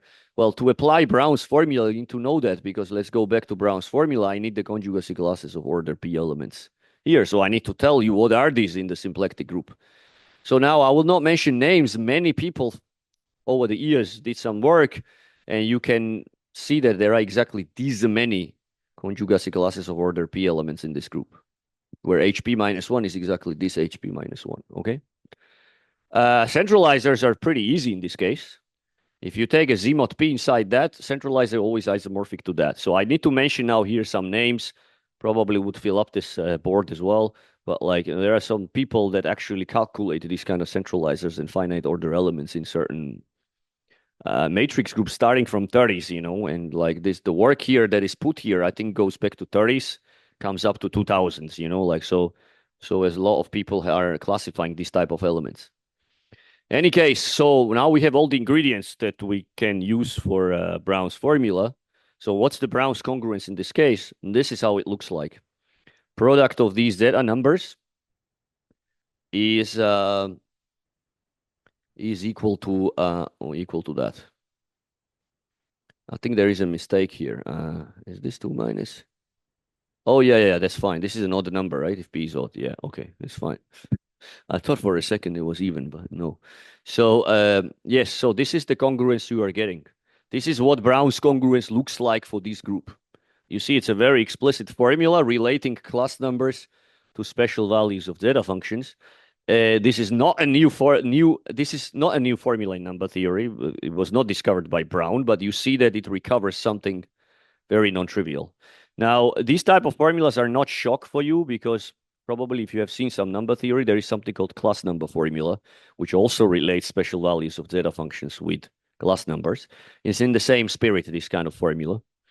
But now, who discovered this formula? Let's go back to it. So Brown recovered this formula using topological methods, just saying. So the original proof of this formula was completely different, and it is due to Kummer, actually. So Kummer proved this formula in 19th century. Why did Kummer prove this formula? So in fact, this recovers something called Kummer's regularity using this von Staudt-Clausen theorem I mentioned at the beginning before, like the one about the denominators of Bernoulli numbers. So what Kummer proved using this formula is that an odd prime P divides this force factor, if and only if P does not divide any of the numerators of these Bernoulli numbers corresponding to these zeta values. Okay, so this formula can be used to prove Kummer's regularity, which is this result I'm just describing in terms of Bernoulli numbers in this case, because these are all, of course, these zeta values are, of course, related to the Bernoulli numbers. I mentioned this as well, right, at the beginning. Okay, so why is Kummer's regularity important? Well, Kummer actually proved Fermat's last theorem using this regularity. So if prime is called regular, as I said, if it satisfies this condition, you know, that P does not divide any of these Bernoulli numbers, and if prime is regular, then Kummer managed to actually prove the Fermat's last theorem for this kind of things. And there are infinitely many such primes as well. So there are infinitely many of these regular primes. So this was actually the first breakthrough of actually proving the Fermat's last theorem back in the days, using this kind of formula. So as you see, this Brown's congruence recovers something highly non-trivial in number theory. Okay, so fun fact, the divisibility. I'm talking about divisibility of this number, and this number seems to be quite tractable using this zeta values. Divisibility of this other factor. So I recall we had this decomposition, right? Divisibility of other factors is one of the most difficult problems in number theory. This is the Kummer-Van Divers conjecture, saying that P does not divide this class number. Okay. This is also equivalent to algebraic K-theory vanishing. If some people who like here algebraic K-theory, maybe you don't, but I like it a lot. So So I'll mention it is very closely related to a vanishing of algebraic K-theories in degrees divisible by 4. Okay, so Brown recovered some fun stuff about these symplectic, using these symplectic groups, recovered something about, proved the new results about the Dedekind zeta values. So what can we do? Can we do more than what Brown did? So here is an attempt. Attempt was done by Daniel Quillen. After he saw Brown's result, Quillen realized, well, problem with Brown's congruence is that the condition I was asking, that every elementary abelian of P subgroup of G has rank at most 1, that is too restrictive. I mean, there's so many groups out there that do not satisfy this condition. I'm saying there should not be any ZP cross ZP in my group. Well, you know, the examples I told you satisfy that, but there are how many examples do we have where, like in the previous talk, we had example that any odd cardinality subgroup was embedding in, finite group was embedding into your group. So there's too much to ask, you know, so it's very restrictive. Okay, so Quillen said, let's remove that condition and see what we can do with the congruences. So again, G is a virtually torsion-free group with finite n bar G, the same conditions I was asking before. Here is what Quillen, and then later this was written up by Brown, Quillen proved this. So there is always a congruence for this orbifold Euler characteristic of this form, where the sum runs over conjugacy classes of non-trivial elementary abelian P subgroups. Re is the rank. This is the normalizer. So this is the rank. This is a binomial coefficient, P to the power of binomial coefficient. This is the rank. This is the normalizer. And this is the congruence you are getting. This recovers Brown's congruence if this condition is satisfied. Now, you can ask me, before I had centralizer, now I have normalizer. But normalizer mod centralizer is always finite. And because of this, orbifold Euler characteristic is multiplicative. So you can always replace this as a orbifold Euler characteristic of centralizer divided by the cardinality of the quotient. Because of this, this formula actually recovers the previous formula, as well as gives you a new formula where you don't need to ask anymore about any conditions about some elementary abelian subgroups not being one-dimensional. So this is always true, this congruence. Well, this looks like something very promising. You could stick in some group in there and see if you get something new in number theory, right? Because the previous formula was giving you so many examples in number theory. So maybe this can give you some examples as well. Here is a funny thing. This formula is not explored at all. I haven't seen a single paper in literature. This is contained in Ken Brown's book in group cohomology in 70s. I haven't seen a single paper that makes use of this paper anywhere. This result of Quillen. So reason is that it's difficult to classify conjugacy classes of elementary abelian subgroups and understand their centralizers. It's a non-trivial task. Cyclic subgroups are much easier to classify in some infinite group, because you need to basically deal with one element. But elementary abelian, you're dealing with order P elements, but you need to all these commutation relations and stuff. Makes life very difficult. So because of this, I believe this formula has never been explored. So yeah, so I don't know how to tell you any application of this formula in number theory. Now, what I offer, sorry, there is some echo here or something. Is there some echo? Sorry? Oh, someone is asking from the Zoom a question or something? Okay. Right, so what I'm going to offer you today is a different kind of new congruences for every P and N, which will also recover this congruence, but they will be much simpler to apply to. And of course, in the limit, I will also get this congruence, but this is just as a theoretical fact that I'm doing some new congruences that also recover this. But in fact, I'm going to produce something which is easier to apply and is also a generalization of what Brown was doing before. Okay, so new congruences for any P and N only will depend on the conjugacy classes of finite abelian P subgroups generated by at most n elements and their centralizers. So in particular, n is equal to 1 again only will need cyclic P subgroups like before. No conditions about ranks of elementary abelians or anything like that. Elementary abelians in some ways doesn't even play a role in this thing, what I will formulate now. It of course plays a role later, you will see. So, and I will produce a congruence for every P and N, and when I take the limit, what kind of limit? In fact, I will take a p-adic limit. this will recover the Brown-Quillen congruence in the previous page. So in fact, I will be producing simpler congruences, but in the limit, I will recover that difficult congruence, which is this one. What's the advantage? Advantage is that I will be able to apply this to the mapping class group of the surface of genus U, and we'll have an attempt.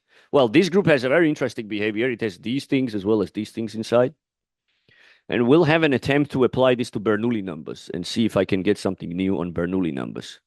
I will tell you a funny story about it at the end. Okay, so this is the program of today after half an hour giving you an introduction in the subject. This is a good place maybe to ask if there are any questions. I mean, I don't know. Because now I move into the new stuff. Okay. Seems like I did either a very good job or a very bad job. I don't know. It depends. What's the situation right now in the audience. Okay, so let's start with these congruences. So I call these congruences chromatic congruence at height n. And this comes from stable homotopy theory. This is just not, I invented these words. This comes from stable homotopy theory, and I briefly mention a connection to stable homotopy theory. Which is my main job. So I'm a stable homotopy theorist, definitely by far not a number theorist. So, but the idea how to produce these congruences came from some calculation in stable homotopy theory. Okay, so commuting tuples. So if you take G and P, so this is a set I want to define for any group. This is a set of these kind of tuples where each two elements commute and each of these elements has P power order, okay? So P power can be anything, a cube, P square, P4, but they need to commute. So it's commuting elements and each of them has an order P power. G is acting on this thing by simultaneously conjugating in each coordinate, you know. It's just a usual conjugation like that. You can look at the following result, which is, I should have written here maybe my initial or something. So this is what I prove, main result. So let P be a prime and n greater or equal than 1. So suppose G is virtually torsion-free with finite n bar G. So the conditions I was asking as always in this talk. Then we have this kind of a congruence. So you start with this orbifold Euler characteristic. And you can also take orbifold Euler characteristic of centralizers generated by these tuples. So this tuple, of course, generates an order P, generates an abelian P subgroup. I cannot tell you the order, depends on the powers of these elements, but it generates an abelian P subgroup, and it's an abelian P subgroup generated by at most n elements. That's what I was talking about. Here, this is the quotient set of this this funny tuple set. So G is acting on this thing, so you can take a quotient set. So you can take conjugacy classes of these kind of tuples. But I want to take non-trivial tuples. This is why I'm writing this thing here. Non-trivial tuples because I want this to be separate here.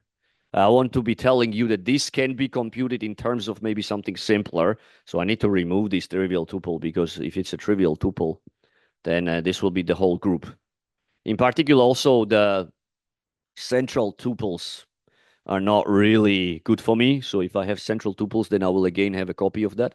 But in general, these are simpler than this. So and now the sum of these is congruent to 0 mod ZP, where this denotes the centralizer. And now hope is, if Brown was just doing this formula for n is equal to 1, let's go back to this formula, like all the way back to this slide, but just that you see the difference between these formulas. So there was something funny here. So Brown was looking at all order P elements, and this is a very similar formula. What I tell you, it's just like this factor here, but that comes from the fact that Brown is here not looking on all cyclic subgroups, only order P subgroups. And that's what it is, because you can have here Z mod P squared inside this group, but that's not a problem for Brown. So I need to keep track of all of those, but that's okay, because you will see in a second that that does not create any problems. Any case, so this is very similar. It's a kind of a generalization of this Brown's result. So if you take n is equal to 1, you can basically leverage this result to get Brown's result back. So actually Brown's result can be recovered using this stuff, and I will tell you how in a second. Okay, so that's what I proved. I realized that, okay, so Brown proved something, and was only using Z-mod P's. Quillen proved something and was using all the elementary abelians. Now I'm saying do something in between, use all the P subgroups generated by at most n elements. And now I'll explain in a second what it means to be in between. So proof, well, let's maybe very quickly mention the proof. I will not go too much into proof. So proof is using some cellular decomposition of this stuff. You can actually write this sum as this kind of sum, where this NP, again, I recall GNP is this. So this is the commuting tuples of the stabilizers divided by the cardinality of the stabilizer. Now, the funny thing is that I was waiting on a bus station, and I was calculating something in stable homotopy theory. I will mention it in a second. And I somehow hit these numbers in my formulas. I'm like, it's like a bus was late or something. I'm thinking about this, like this number is 1 over this, or 5 over that, something. But then I suddenly realized that I'm working over this prime P, which is exactly what I'm doing here, right? I mean, it's always this P here, right? There's always this prime P. So I noticed that there was no P inside this denominator of this thing. There was no P in there. So, and this is related to the fact that there is a theorem by Frobenius that if n divides the order of this finite group H, then the number of solutions of this equation in H is a multiple of n. Because of this, turns out that these numbers are P integral. P integral means that there is no P in the denominator. So this is, and now, so I'm proving that this sum, now I took, by the way, all of the tuples. So this here is this full left-hand side of that stuff. Here I take non-trivial tuples, but if you take all the tuples, then of course it's the same, right? It's the left-hand side of the thing. So I proved that basically for you now that using this Frobenius' theorem that this right-hand side has no P in the denominators. And that's somehow accidental calculation I was doing with some examples in stable homotopy theory. And I'm like, why is there no P in the denominator? What's going on? So then I realized that there is this Frobenius theorem, which actually tells you that. Okay, so why chromatic and where this name comes from? This is stable homotopy theory, Hopkins-Kuhn, Ravenel. If H is a finite group, then in fact, this cardinality of this quotient of these commuting tuples, the thing showing up there, or thing also showing up in this formula here. This is actually Euler characteristic with respect to a generalized cohomology theory called Morava-K theory. Now, I could have made this talk into some kind of Morava-K theory talk, which I did 1 year ago, but I'm not going to do it. I'm just going to tell you it comes from Morava-K theory and from the calculations I was doing for this Morava-K theory. I just realized that this kind of thing was true. So in particular, this number here, or a finite group, the cardinality of this is exactly Morava-K theoretic Euler characteristic. So in some ways, I am using Morava-K theory in this business, but indirectly. So I'm using something that describes also Morava-K theory, which is exactly this Euler characteristic here. But I don't use any stable homotopy theory for this result. Okay, so that's a sketch proof, of course. I mean, I'm not going to tell you how you prove this or anything like that, but these are the main ingredients inside this congruence. Okay, so now I need to tell you something about generating tuples. So I want to tell you a better version of this formula, which looks more number theoretic than this. So how do you compute these tuples, you may ask? Okay, I gave you this formula. What's the application? How can you operate with these things? Okay, so let me give you a better reformulation of this result. So definition is that if H is a finite abelian P group, then you can consider this kind of set of generating tuples.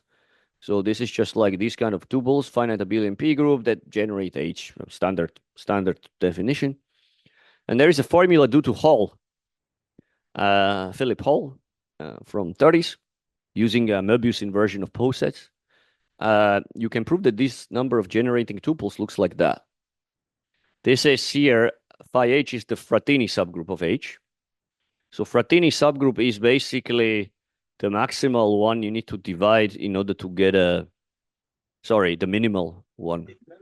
Maybe you need to divide to get an elementary abelian quotient. Okay, so that's the Frattini subgroup. And like a Jacobson radical, basically, of the P group.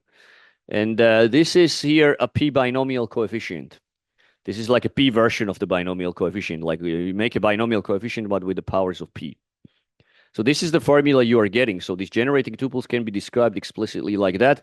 In fact, this formula, I think, was described by Hall and then later used by many people doing some random walks on groups and things like that. So it's very interesting. This set is useful in describing some random walks and stuff.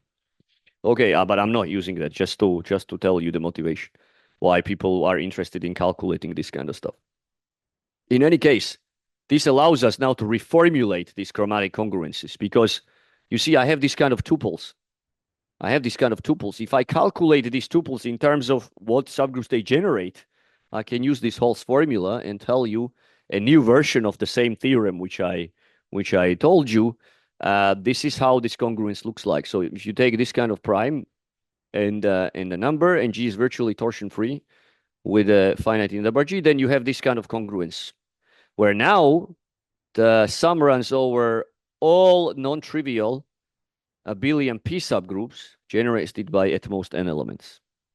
Okay, so before I had these commuting tuples, if I compute these commuting tuples, this is how it looks like. This looks like more number theory now for you than before. In any case, why am I telling you this? Let's take a limit of this formula when n goes to infinity. We'll take a periodic limit. So we can pass in this formula to the periodic limit when n goes to infinity, and use that the Fratini subgroup is trivial if and only if H is elementary abelian. Now, just as an advertisement immediately, you have this formula, and I'm taking a periodic limit. Now, these are some powers of P. If they're trivial, nothing to worry about. But if they're non-trivial, when you go to the limit, they disappear, because P to the n converges to 0 in periodics, right? Okay, so the same applies to this number here. If this thing is non-trivial n something here, this will also go to 0 at the end in the limit. Okay, using that, you recover the Brown-Quillen congruence as a limit. So if we go to the limit in this formula, what we get is this thing here, where this runs over conjugacy class of elementary abelian p subgroup. So this is this thing Quillen proved I was telling you before, using elementary abelian subgroups. And I'm getting this formula of Quillen as a limit of the formulas I produce for you. Okay? So this is in particular also recovering Brown's original formula, which he was using in number theory, because if G satisfies that Brown's condition, then this is, of course... So all this stuff what Brown and Quillen were doing in 70s apparently is a limit of the whole family of congruences that exist before them. And if you pass to periodic limit, you recover those. Now, these guys were using this limit in the number theory. Can we use these things before the limit in the number theory, the finite stages of this limit? Turns out we can. Okay, so this limit, well, let me explain why this limit is a rational number, by the way. I mean, this limit is a rational number, of course, we know. But it's also a periodic number, because I took a periodic limit. But it's also this ZP, because you can easily see that this part here on the left, this part here on the left, these are all yeah. So no, sorry. What I mean, this is a rational number, but I took a periodic limit, so it's also a periodic number. So these were periodic integers. All of these things I took a limit of, and so because of that, sorry. By this I mean, you see, like. I know this, right? So these numbers on the left-hand side are all p local integers, hence periodic integers. So if you take their limit, this will stay in the periodic numbers, because periodic numbers is closed. So now you have something in periodic numbers and is rational, so hence has to belong to this. This is how you recover this, that this thing is actually living inside here, okay? So that's Brown-Quillen's congruence. Okay, so as I said, these guys were doing something in the limit, basically, so I discover now new congruences before that. So let's apply that in number theory, see what happens. Still have some time, so that's good. Now I apply this to mapping class group. Problem with mapping class group before was that mapping class group was containing a lot of elementary abelian subgroups, and Brown couldn't apply his technology to that, this mapping class group. If you add one marked point, then you can apply Brown's result, actually, because then all subgroups are cyclic. But that does not allow you to recover some things I will say now. So this subgroup, you could not use Brown's result, and nobody tried to use Quillen's result on that, because classifying elementary abelian p subgroups inside here is a tricky business. There are papers written about this. So you can enumerate up to some extent these things, but very difficult classification. Centralizer normalizers are also tricky to do in some extensions with braid groups and stuff. So you cannot directly apply this equivalence formula. So the limit formula, difficult to apply here. But what we can do is you can apply n is equal to 1 case of the formula I am proving. Okay, so recall the Harris-Aguirre. So this is a massive formula here. Don't get scared. I will say a few words about this formula. So I told you at the beginning, if you're trying to calculate the usual Euler characteristic, is usually more difficult than calculating the orbifold Euler characteristic. So Harris-Aguirre, I told you, I don't want to go all the way back to the first page of this, one of the first pages of this talk, but the orbifold Euler characteristic of this mapping class group is the zeta of 1 minus 2u divided by 2 minus 2u. So it's in terms of values of Riemann zeta function. Whereas, so these things are actually quite well understood. These are some marked points. So these things are okay. And these are understood in terms of zeta values. This is way more tricky to understand. You see the massive formula here. But these all things have a meaning. So of course, this number n is this kind of a funny counting certain tuples in Z-mod case. What is this equation? This is the famous Brown-Hurwitz equation, by the way. This is a famous Brown-Hurwitz equation. This k here, there is exactly as many k here as many, and exactly as many terms here as many order k elements you have in mapping class group. So every order k element gives you this kind of term in this formula. This is the associated branched cover Riemann-Hurwitz equation. These are the indices of the singularities. And you are getting this kind of a formula or running over greatest common divisors of this. So it's a big formula. Well, what do you take out of this formula? So I stared at this formula for a while. I realized, first of all, this is a sum over conjugacy classes of finite order k elements. So basically you have classified conjugacy classes of order k elements in the mapping class groups if you computed this formula. And this is the term you are getting out of the centralizers. So this is actually, if you really look at what it is the orbifold Euler characteristics of centralizers and then sum them up for all order k elements. So basically this formula does see conjugacy classes of order k elements and the Euler characteristics of centralizers. So I stared at it and then realized that what does my formula look like at height n is equal to 1? So you remember I had the formula for commuting n tuples, but I can take just one tuple, right?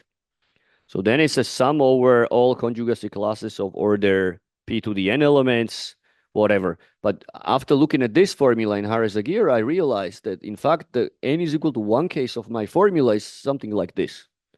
So this is a congruence you get mod ZP for orbifold Euler characteristic of this gamma u, which is some zeta value divided by something.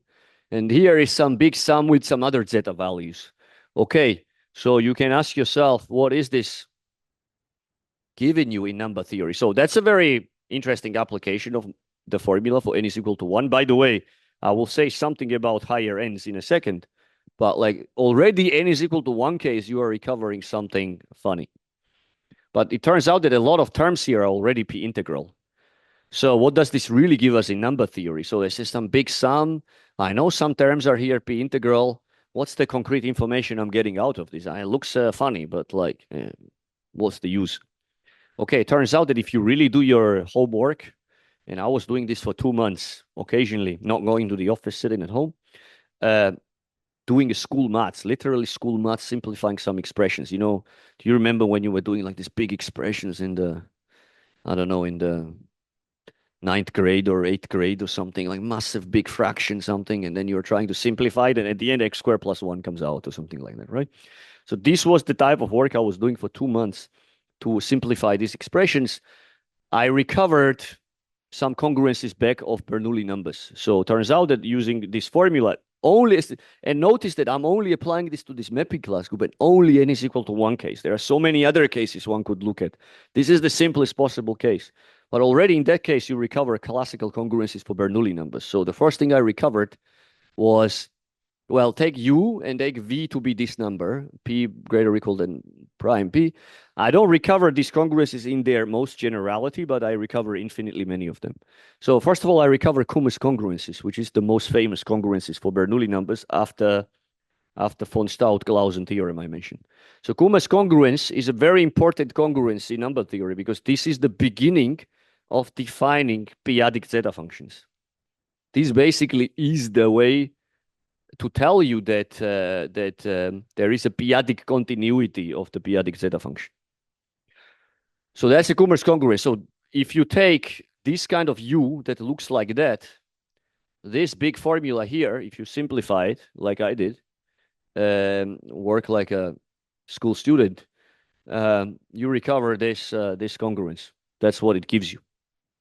So the fact that Harris-Aguirre's theorem could actually recover some kind of Kummer's congruences was not known before. Already that as a topological fact is an important fact, that we have the results of Harris-Aguirre, but nobody has ever recovered classical congruences out of these. That's already an interesting application, at least for me.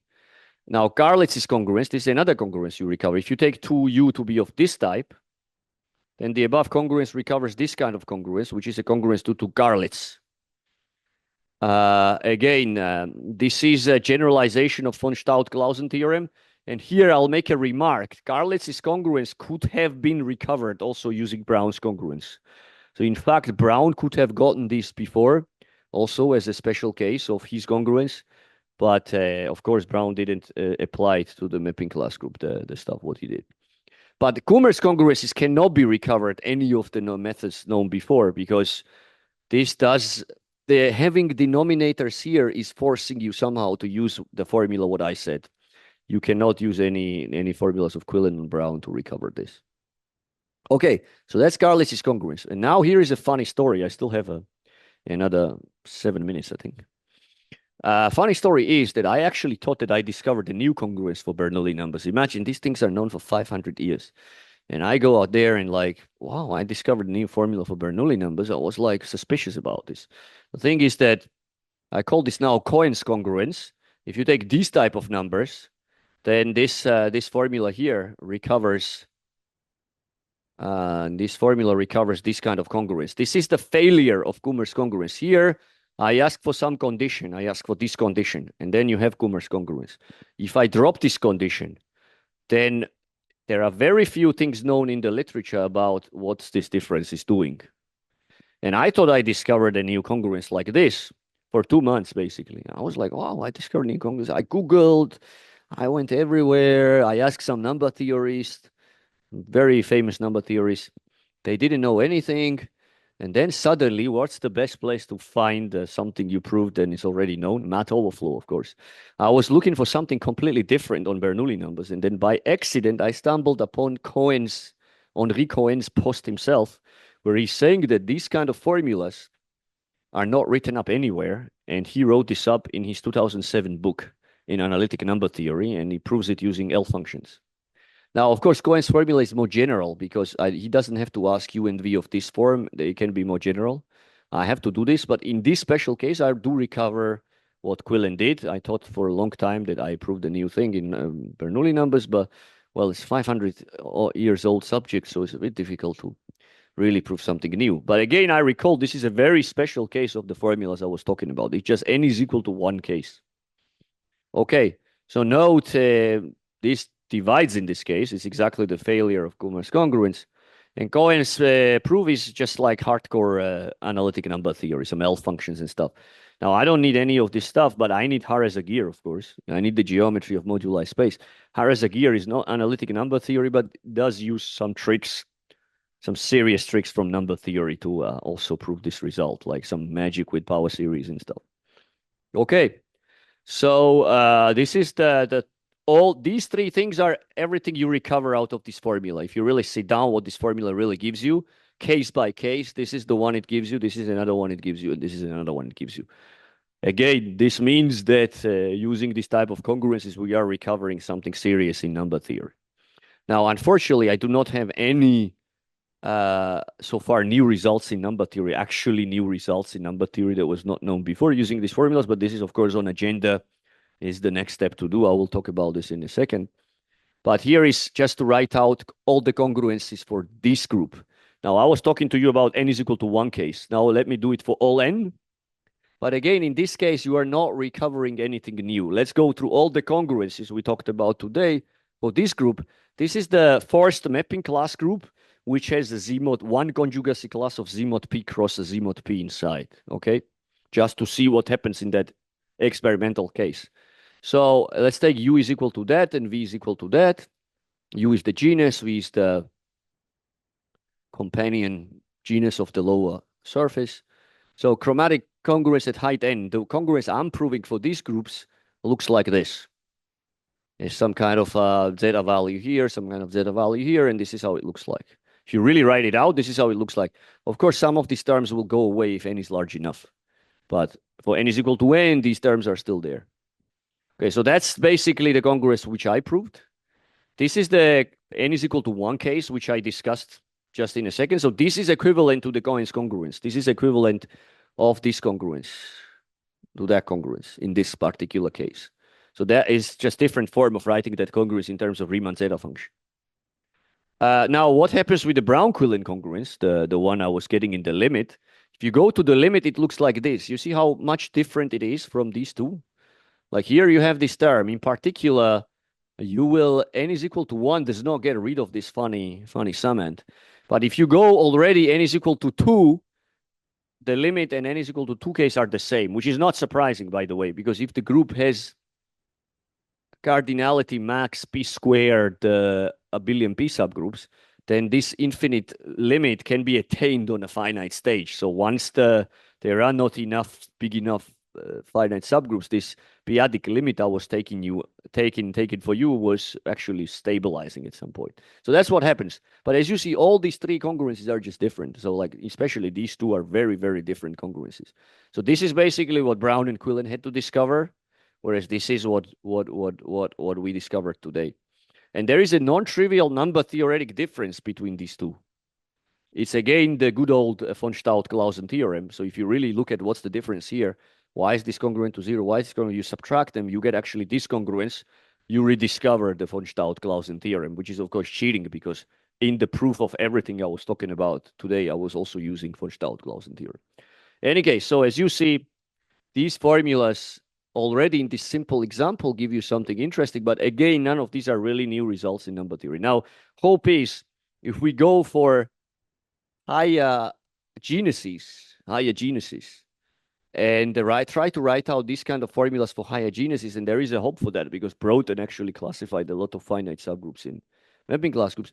Potentially, we are maybe discovering some funny formulas for even Bernoulli numbers in terms of the p powers and things like that. So some new congruence involving Bernoulli numbers and powers of p. I do believe that this is possible because until today, people are discovering new congruences for Bernoulli numbers. So it could be one of those which nobody has ever looked at because it never showed up in number theory, okay? But of course, let me finish this with this slide. Next goal, or this is one thing I said, which I'm going to try to do, but you can look at this symplectic group, for example, at prime 3. This should say potentially something new about this product. There's not much known about, for example, these kind of products of odd zeta values of Dedekind zeta function. Another group I want to look at is the next complicated symplectic group.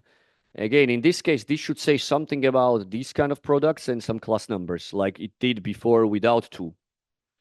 None of these has been explored. In particular, finite order elements in these matrices have not really been classified. I think it has a chance because a lot of work has been done in studying these kind of groups and their finite order elements. So I need to put the things together, hopefully, and classify them and then apply my formulas. So why exactly these? Well, these are the next possible simplest cases I could attack. So because both have no p-square torsion and they have, I think, only one conjugacy class of that. So that should potentially give you a new formulas in number theory. Especially this one is very promising, I think.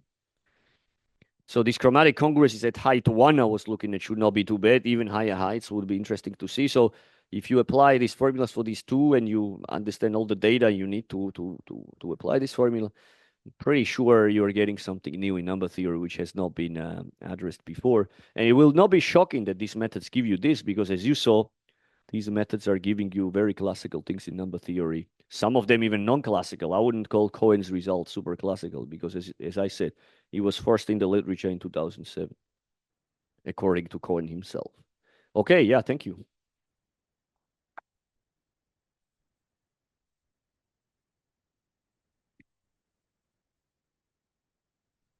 Are there any questions? I do have one though. Yes, please. What kind of flavor the proofs of this stuff has? Sorry? What kind of flavor, which kind of technique you use to prove these equalities? Oh, you mean the original? Your main theory. Yeah, so I think this is, I tried to sketch this, but probably I most likely didn't do a good job. So the proof to prove this congruence, I mean, for this is exactly this sketch here. So you need to write out this equation. You use this Morava K. Yeah, so you don't really need to use Morava K, because, like, yes, you get the idea that this kind of thing could be true using Morava K theory. If you do calculations in Morava K theory, that something like this is an interesting sum to look at, comes from Morava K theory, but you don't need Morava K. Here, what you need is some kind of, you have this equation. How do you prove the two Euler characteristics? This is some sort of fancy Euler characteristic. This is also some fun. The two Euler characteristics, you make them both into functors of a CW complex X, and both sides are additive functors. So you basically do some Maya-Vietoris kind of thing. You check it, of course, for the basic building blocks, which are G mod H's, and you get this kind of formula. Funny, and then, of course, you need to use this Frobenius' theorem. To reformulate it in terms of these other things here, you need a Möbius inversion of posets to produce these kind of formulas. Use it in some phase posets. You use this Möbius inversion for the posets of, I think, P subgroups, abelian P subgroups, I think, if I'm not forgetting it. Yeah, so these are the two ingredients it goes in. Funny thing is, the proof of these formulas is not difficult at all. The whole idea itself that this kind of thing could be true is the funny part here. Like that, somehow all these years nobody noticed that this was actually true, because nobody really looked at this sum. How do you end up looking at this sum? Well, if you're computing Morava K theory, this is how you end up with it. So it's kind of funny. So I claim that the proof is actually pretty basic somehow. Yeah. Yeah. I mean, as far as you think that Möbius inversion is basic, but yeah, it's a nice result. Yeah.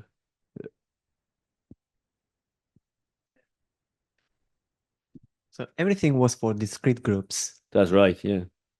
Any clue about topological groups? Well, have I ever thought about this question? Potentially, there is also something there. I could imagine, but I do not see these invariants well for topological groups. At least I have no experience, so I will be a wrong person to comment on that. Potentially, yes, but you need to then have some kind of really nice infinite, really nice non-compact Lie groups, maybe. Those have a chance. But I don't know. Yeah. Okay, if there are no more questions, let's thank Irakli. Then. Okay, thank you for the invitation.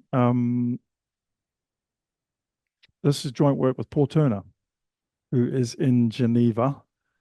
For quite a few years now, Paul and I have been thinking about, well, the cohomology of small categories equipped with appreciative modules, basically. And this arose out of work that we were doing on Kovanov homology. I'll talk a bit about that later on. But I suspect that if I call the talk cohomology of small categories with coefficients and appreciative modules, then I'll be looking at an empty audience right about now. So we found that these things, hyperplane arrangements, were quite an amenable area for some of our theorems. we could apply our theorems to hyperplane arrangements, in other words. So what I'm going to do is in the first half of this talk, just give a very leisurely and extremely quick overview of some things that turn up in the theory of hyperplane arrangements, and then talk about these more sophisticated objects, which we call combinatorial sheaves. So that's what the talk is really about, but I'm just going to try and entice you in by talking about hyperplane arrangements at the beginning. Okay, good. Let me tell you what an arrangement is. I do apologize for the first few slides. You've seen some of this stuff before. I didn't want to make any assumptions on what people knew. Okay, so I might as well start right from the beginning. And I've got a very, very sort of particular setup here. So what is a hyperplane arrangement? You take a finite dimensional vector space over some field. I don't care about the field for now. And then in that, I take a finite collection of linear hyperplanes. So in other words, codimension 1 subspaces. That's a hyperplane arrangement. Now there's a gazillion varieties of this that you could look at, and we're not going to look at them. So for example, you could drop the word linear and just look at affine subspaces of codimension 1. So that's so-called affine arrangements. Okay, we're not going to do that. You could drop the hyperplane, drop the condition that the spaces have codimension 1. Just have any old subspaces. So these are subspace arrangements. We're not going to look at them either, except in the middle very briefly. Or you could do both of those things. You could look at affine subspace arrangements. Pretty much what we want to do is always have a finite collection of things, that's for sure. But so I've got a very particular setup here, and this could go in many directions, but I had to sort of be, I had to put the lid on it somehow and not talk about everything. So that's what we're going to have all the way through. So that's an arrangement. And there are a bunch of things on the slide that occur in the theory of enumeration, many of which I'm sure you've seen before, but let me very quickly tell you about them. And really the key player in the talk is this poset, this lattice of, intersection lattice, in fact, it's called, of your arrangement. So you take all possible intersections of your hyperplanes in all possible ways, including the empty intersection, which you think of as being the space itself, and you just order them by reverse inclusion. All right? And you get the standard picture here. I suppose it's called the Hasse diagram. So right down the bottom, you've got the space V itself. That's the empty intersection. Then you've got the hyperplanes sitting in the next layer up. So the whole thing is graded. It's a graded lattice. It's graded by codimension because we're doing reverse inclusion. Then on this codimension 2 layer here, you get subspaces that are the intersection of necessarily at least 2 and maybe more hyperplanes, and so on all the way up to the top, where you get the intersection of all the hyperplanes, which is the smallest possible space you could get. And that may or may not be the 0 subspace. In fact, it isn't in many naturally occurring examples. All right, so that thing is going to appear on quite a few slides in the talk, that intersection lattice, L sub A. So it's a geometric lattice. So it has some very nice properties. The standard formula from linear algebra, the sum of the dimensions of intersection and sum of subspaces is equal to the sum of the dimensions of the spaces. A generalization of that to rank. That's a property that all geometric lattices have, a defining property, and this one does as well.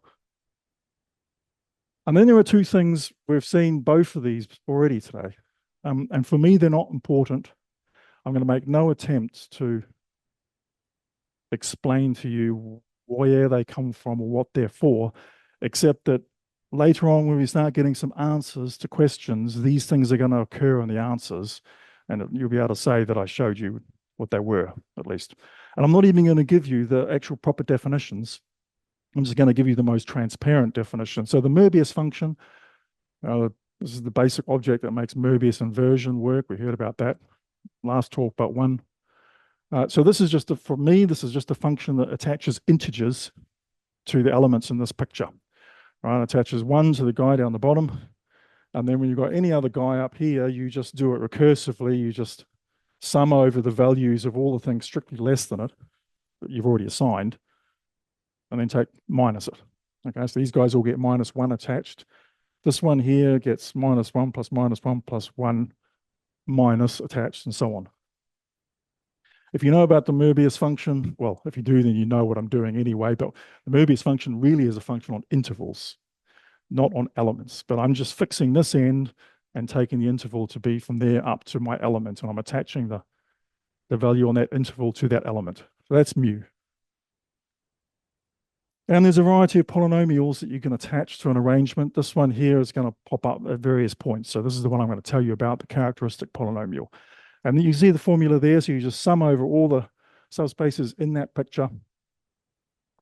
And it's in a variable t, so you say t is the dimension of the space, and then the coefficient at that particular point is just the Möbius function that you've figured out at the previous step. Alrighty. Let's have some examples of hyperplane arrangements. There's a gazillion examples out there, so I had to sort of be selective. And funnily enough, I just chose the one that we saw in the first talk. What are the chances? But it really is one of the nicest ones, the braid arrangement. So here I'm working over the reals or the complexes. So I've got a real or complex vector space, okay? And then I take this, does that work? Yes. I don't know if you can see that. I take this collection of hyperplanes here. So first of all, there's no need to be fancy about this.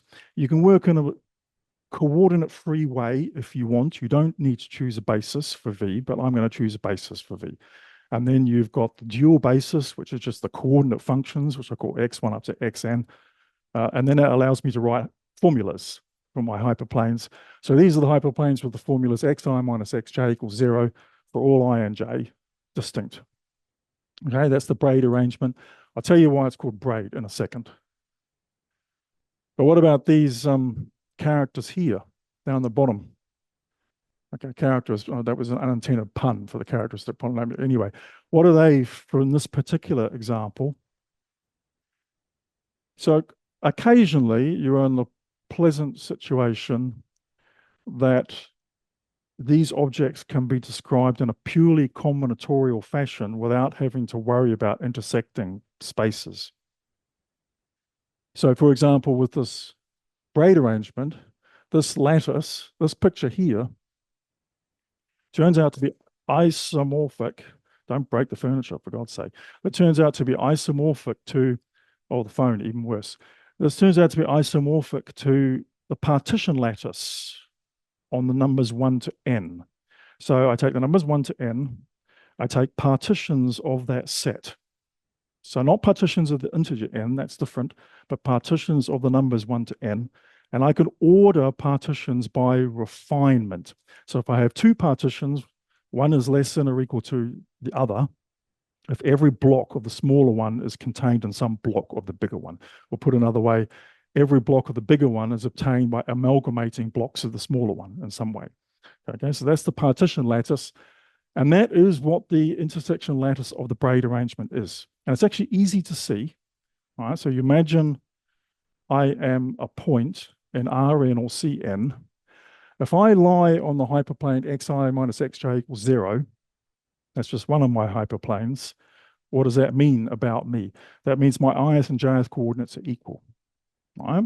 If I lie on a whole bunch of those hyperplanes, the intersection of them, then various of my coordinates have been decreed to be equal to each other. In other words, my coordinates have been partitioned into blocks, and any two coordinates in the same block have to be the same.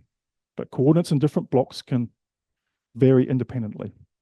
So if I lie on this intersection of hyperplanes, any of them, then I have a partition of my coordinates naturally associated to me. That's the isomorphism, so the partition lattice. And this is just because it's cool. And so is the rest of the slide, actually. There's a beautiful formula for this characteristic polynomial that goes back to, I want to say, Arnold, maybe in the late 60s, maybe Brieskorn, I can never quite remember. We'll figure out. This characteristic polynomial completely factorizes over the integers. And the roots are basically 0, 1, 2, up to n minus 1, which don't sound like very interesting numbers, but actually they are interesting numbers. I'll tell you what they are in a second. Some of you might recognize this set of hyperplanes and the numbers 1 up to n or 0 up to n minus 1 in the context of the symmetric group and its invariant theory. Okay, that's what makes this example interesting. All right, and there's another collection of examples of hyperplane arrangements. You start with a reflection group. Finite reflection group just basically means, and I want it to be finite, by the way. So a finite a real reflection group, as we heard again in some talk this morning, you've got reflections in hyperplanes, right? The reflections obviously fix those hyperplanes pointwise and act by -1, some complementary space. That's what a reflection does. Complex reflections are slightly more complicated. They act as multiplication by a primitive root of unity in a complementary space, so they might not have order 2 anymore. They have some finite order. We saw that this morning. Either way, if you have a finite reflection group, you can take all the mirrors of the reflections, all the reflecting hyperplanes, and this is a reflection arrangement. It's a beautifully symmetrical object because it has this reflection group acting on it. Okay, this is everyone's favorite example of a hyperplane arrangement because I said so. The complex and real reflection groups, the finite ones, by the way, have been classified. The real ones are made up out of basic components, where the basic components come from this famous list on the side there. You get sometimes, if you're lucky, nice descriptions of the partition lattices as well, combinatorially, although they now get slightly more complicated. So for example, rather than just partitions of the numbers 1 to n, you could also chuck in an integer k. So now you're interested in partitions of the numbers 1 to n where no block has size less than k, that kind of thing. That's one of your complex reflection groups, incidentally. And then the fact about the characteristic polynomial generalizes in this case, and the roots turn out to be things called the exponents of W. So in the invariant theory of finite reflection groups, there are fundamental constants attached to the reflection group called degrees. They're degrees of polynomials, a Chevalier basis, essentially, for the ring of the algebra of invariance. Yep. And if you subtract 1 of all these degrees, you get the exponents. That's what these numbers are here. All right. So I think it's a really nice example. Okay. So what do we want to do? We want to take cohomology of arrangements.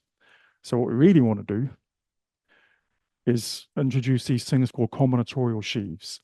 But I would be remiss first, I didn't give a very quick overview of what other kinds of cohomology I might be able to take. All right, so let me do that. Well, it's not really what we want to do, but it's just sort of creeping up on it.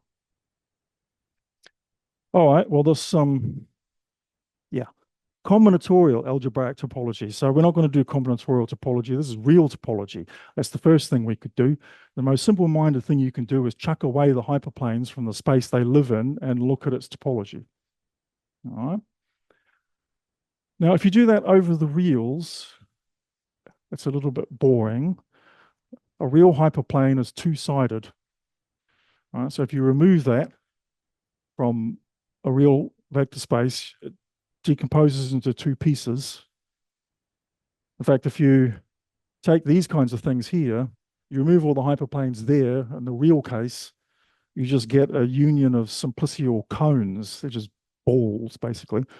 So the topology is not very interesting in the real case. So you really want to do this over the complex numbers, right? Where complex hyperplanes, as you probably know, are one-sided. Right, because their complement is essentially, once you remove a hyperplane, a complex hyperplane, the complement of that removal is a copy of the complex numbers. It's one-dimensional, but with the origin removed, right? So that's path connected. Okay, so we could do this, for example, with the braid arrangement, and this is why it's called the braid arrangement. So now I'm taking the braid arrangement in Cn rather than Rn, but it's got the exact same definition. It's just given by the exact same set of hyperplanes with the exact same formulas. So V is a complex vector space. I remove all of those hyperplanes. What do I end up with? Well, when I do that, well, when I remove the hyperplanes, each hyperplane consists of the point whose ith and jth coordinates are equal. All right, so if I remove all of those for all I and j, I'm removing all the coordinates from Cn where any two are equal to each other. All right, so then I end up with tuples in Cn where no two coordinates are equal. All right, so that's what I mean by Cn minus the big diagonal. Well, rather than thinking of a tuple of n distinct complex numbers, I could just think of n distinct points in the complex plane. And these points are labeled 1 to n because I've got a tuple, not a set. All right, so that is what this complement looks like. It's a configuration space of n distinct points in C, n distinct points labeled 1 to n. If I take a continuous path in this space that's closed, all right, well, I'm just taking a continuous family of n distinct points in the complex plane. It's closed, so they all end up back where they started. So they sweep out this braid-like picture on the right-hand side here. I want the fundamental group of this space. That's why I'm looking at closed paths. So homotopy of these closed paths is going to correspond to isotopy of these braids here. So of course, what I'm talking about is the braid group where the braids start and finish at the same point. This is the pure braid group that we started with this morning. Okay, braid is not pure if it starts and finishes at a different place. If you take that one instead, that guy surjects onto the symmetric group, and this guy here, the pure one, is the kernel. So this group is a group of index n factorial, normal subgroup of index n factorial inside the regular braid group. So that's the fundamental group of this complement just for the braid arrangement. It's supposed to be somehow a measure of how complicated the topology of the space is, because its fundamental group is a great big disgusting group. It's not a trivial group at all. Okay, we're not doing, if you're interested, by the way, this space is a k pi 1. All of its higher homotopy vanishes. Can't come to Pisa without mentioning k pi 1s. And anyway, that's another whole story, which I'll be happy to chat with you about. Actually, if you take the quotient of the space by the free action of the symmetric group, that's also a k pi 1. All right, anyways, let's move on. What I really want to do is talk cohomology. So the cohomology for any arrangement that's complex was computed by Orlick and Solomon around about 1980 or so. This is the ordinary singular cohomology over the integers. It's free in every degree. And the rank, or the number of z's in each degree, is given by this Möbius function. So I'll come back to this slide if you're copying it down. Let me go back to this one. So if you want to know can't come to Pisa without mentioning Betti. If you want to know the Betti number of this particular cohomology, right, the Betti number in degree I, you just sum the integers that the Möbius function gives you across the ith row. That's all you do. I don't think you have to take them in absolute value, obviously. Well, and the moral of the story, yes, this is the moral of the story. The moral of the story is that the algebraic invariants of this complement are determined by the combinatorics of the intersection lattice. So combinatorics is just driving the topology. It's a recurring theme. See it again in a second.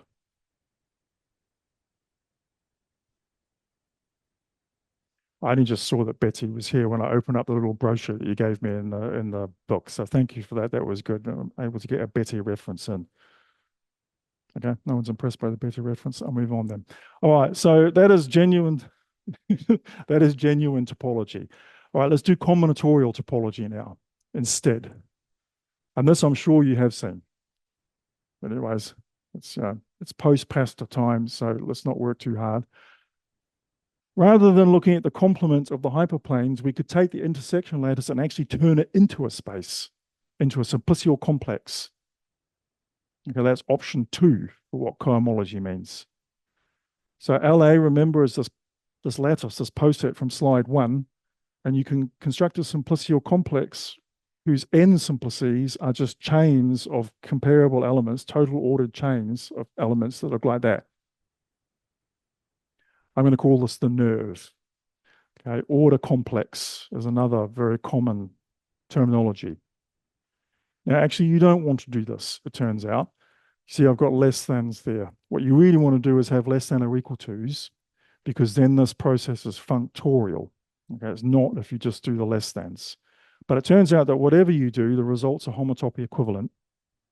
And this one here is just smaller and easier to draw pictures of. Not that we ever draw pictures, except on the slide here, but nevertheless. So you can choose either. So for example, I just felt the need to illustrate with a picture.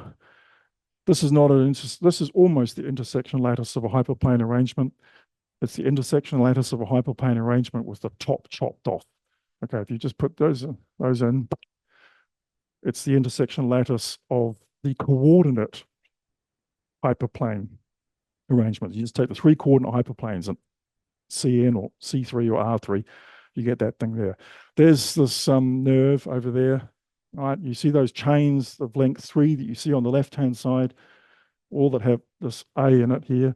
So anyway, you got these give you vertices. There's vertices over there. These give you edges over there. And here we have a 2 simplex, bunch of 2 simplexes. Here they are. They all contain this point A down the bottom here.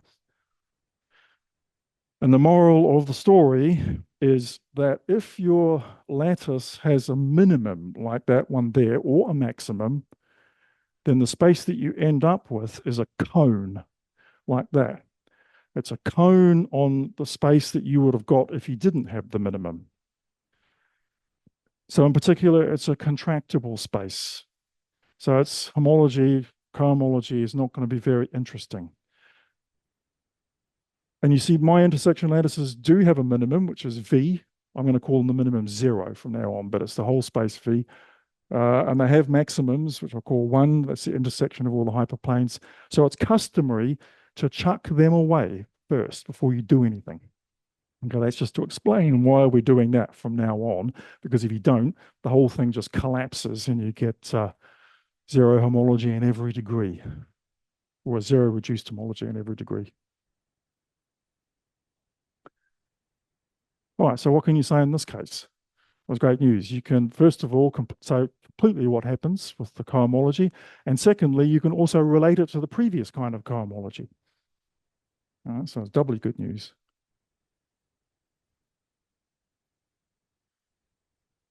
So the cohomology was first worked out by Folkman.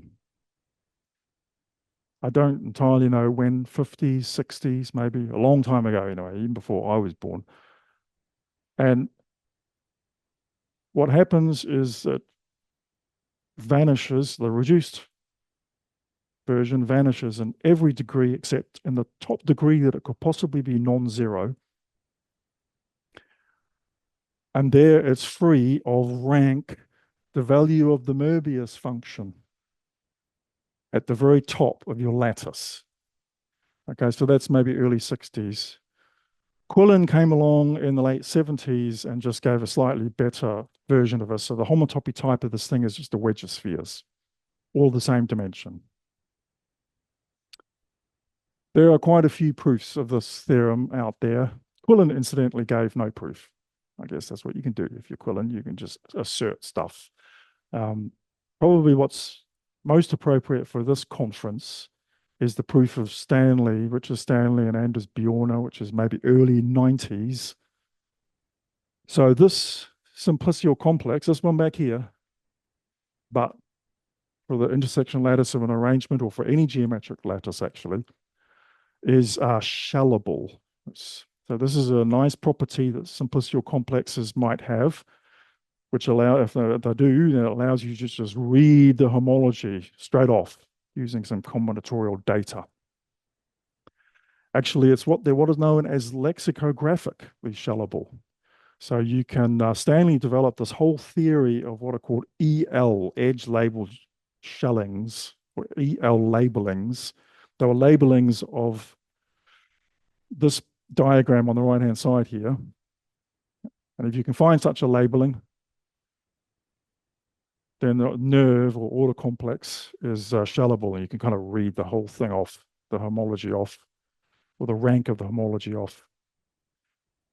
So generators, by the way, correspond to things called no broken circuit bases. And there's a lovely simplicial complex you can build out of this called the broken circuit complex, which actually carries the homology very nicely in its top degree. Anyway, that's by the by. So that's the theorem of Quillen. So we sort of know roughly what the topology of this combinatorial simplicial complex looks like. Sorry, start again.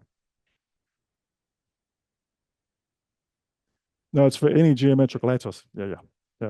Mm, yeah.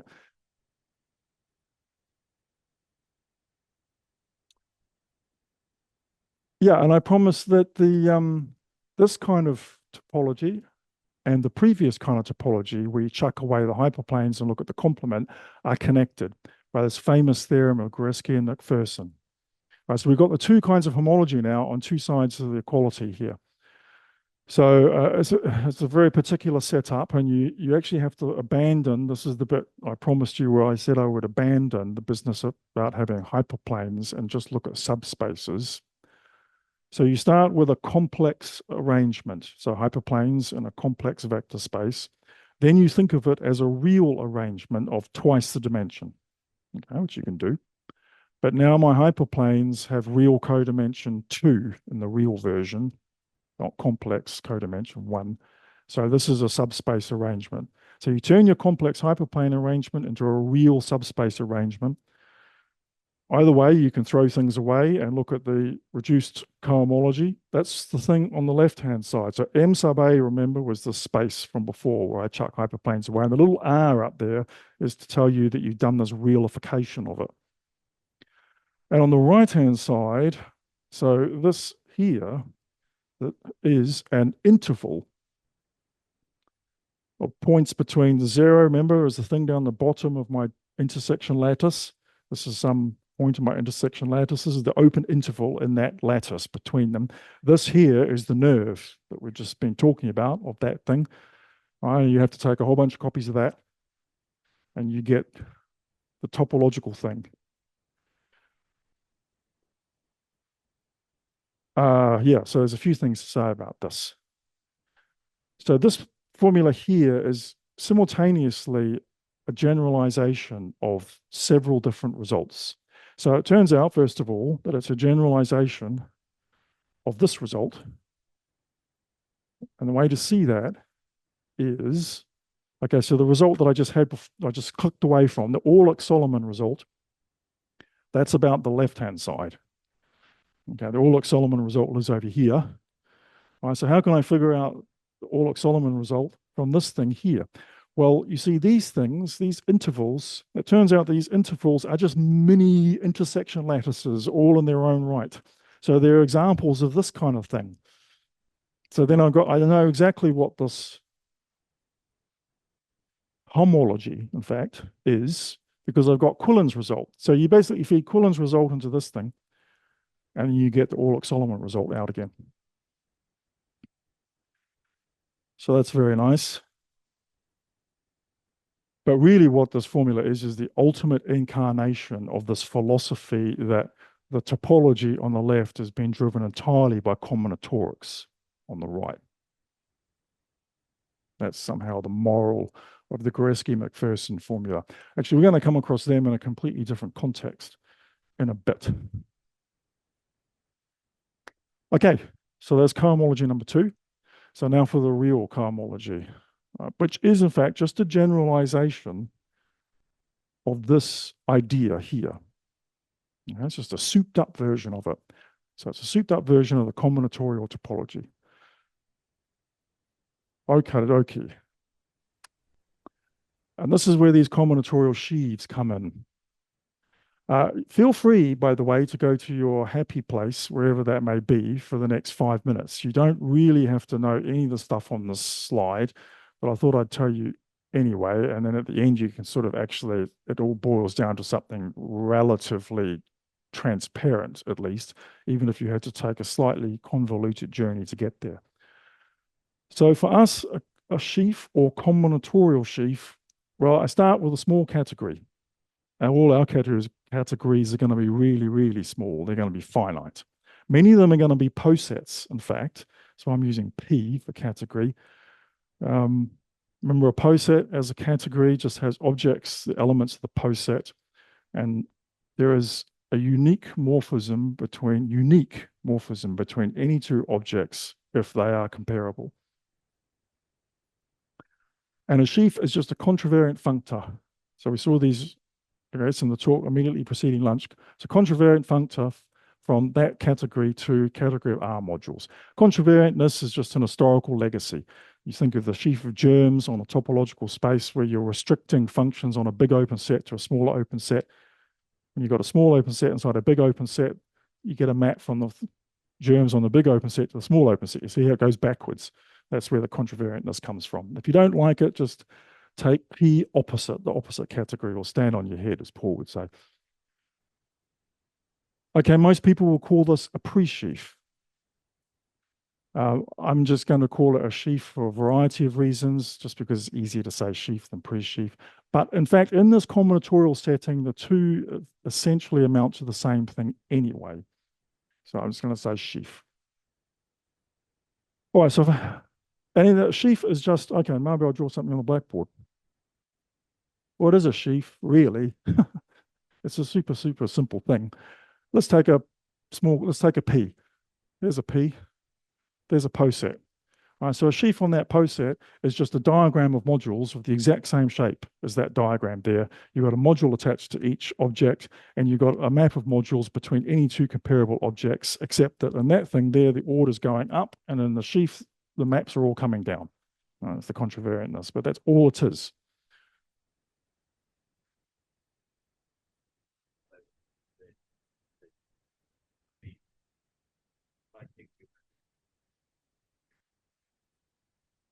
Yeah, precisely. Yeah. So, I mean, in a poset, for example, well, in a poset, you could take the order topology, for example, on the poset, and then the two things just basically amount to the same thing. Precisely. Good. I'm glad you agree with it. Not everyone does, actually. Some people get all kind of elbowy like it if you sort of say like it. All right. Anyway, yeah. So I could have. There's my category, two objects and a morphism between them. All right, in my sheaf, I got a module and a morphism this way. Okay, just in case it comes out of my mouth, this morphism is sometimes called the structure map of a sheaf, right? There's a whole bunch of them, but just the maps in the diagram and your big diagram of modules, they're called the structure maps of the sheaf. Now, if you have a big diagram of modules, or I don't know, it was a pre-sheaf, or sheaf, you can do one of two things. You could take the limit or you could take the co-limit.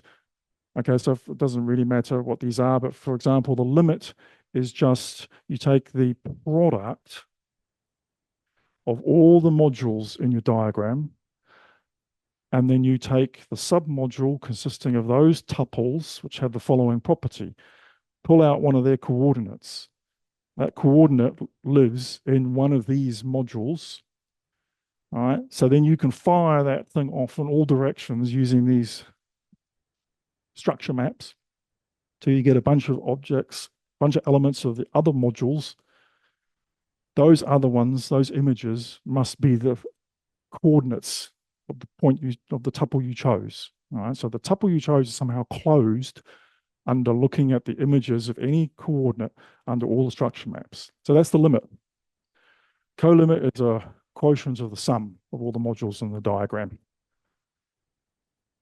And unfortunately, so these are covariant functors, in fact. So if you fix P and you look at all the sheaves on P, sheaves are the objects, the morphisms are natural transformations of functors, you get a category of sheaves on P, right? And the limit and the co-limit are covariant, both of them, functors from sheaves to modules. You get a module out of this when you take the limit or the co-limit. And one of them, the limit is left exact. So in other words, if you have an injection of sheaves, you get an injection of modules. And the other one is right exact. So if you get a surjection of, start with a surjection of sheaves, whatever that means, you get a surjection of modules, but not the other way around. Okay, so the limit is not right exact. So therefore you need to fix up short exact sequences. And that's what the derived functors, the right derived functors of the limit does. And the left derived functors fix up the lack of exactness of the co-limit. And you get these things here. So either higher limits, you could call them if you wanted to, or higher co-limits. But I'm just going to call this thing on the left-hand side the derived functors of the limit. This is the cohomology of P with coefficients in F. And the homology is the derived functors of the co-limit. There seems to be no way around this. Limits give you cohomology, co-limits give you homology. Okay, it's just, you have to roll with it. You can try and switch them around if you want, but then it's like a bubble on wallpaper. It doesn't matter where you push it, it just pops up somewhere else. So that's just something to keep an eye on. All right, so come back from your happy place. Now, in fact, you don't need to know any of this. There's a simplicial complex, which will, not simplicial complex, a chain complex or a co-chain complex that will compute these things for you. So, for example, no, we'll do it on that one.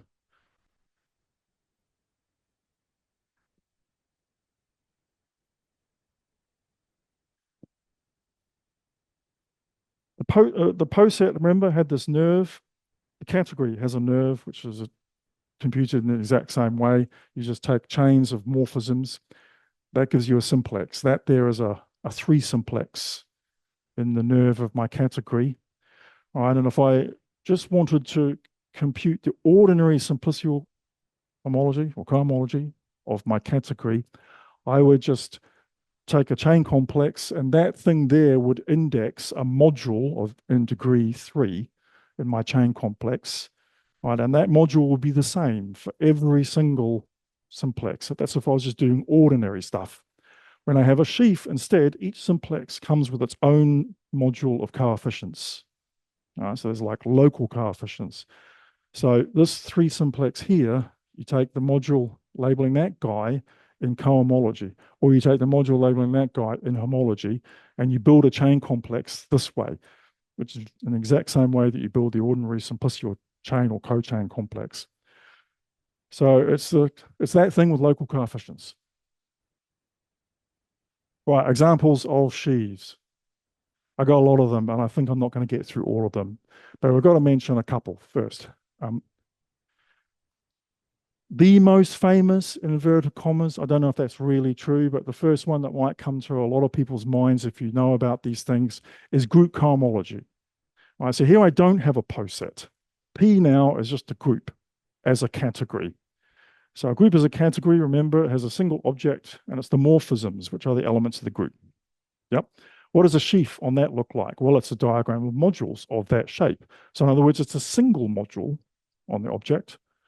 And then you've got a bunch of invertible maps, which correspond to my group, G, from that module to itself. In other words, G acts on the module. In other words, it's a G module. So that's what a sheaf is in this setting. It's just a G module. And for example, the limit, well, now I'm going to take tuples, except I've only got one module. So I've just got tuples of one coordinate. So I'm just taking elements of my module. And this business about it being closed under the maps means that each morphism, so in other words, the action of the group G has to send that tuple, that single element to itself to be in the limit. So the limit is just all the things that are left invariant in my module. So sometimes called the module of invariance. The co-limit is the module of co-invariance. The higher limits is just group cohomology. This is our definition of group cohomology. Okay, this is where Paul and I started with sheaves, Cavano homology of knots and links. So you start with a diagram for a knot or a link over there. Not a knot or a link, but a diagram for a knot or a link. All right, and then you take this, we need a poset. I'm going to give you a poset now. You take the crossings of the knot or link, of which there are 3 there, numbered 1, 2, 3, and you take all subsets of those crossings under inclusion. You get that cubical thing there. Ignore the blue arrows, by the way, that's just a little technical thing. Basically, it's just the cube, sorry, that you want. So P is the subset of crossings under inclusion. That's my poset. And maybe you know in knot theory that you can take a crossing like this and you can resolve it in one of 2 possible ways. They're called 0 and 1 smoothing of a crossing.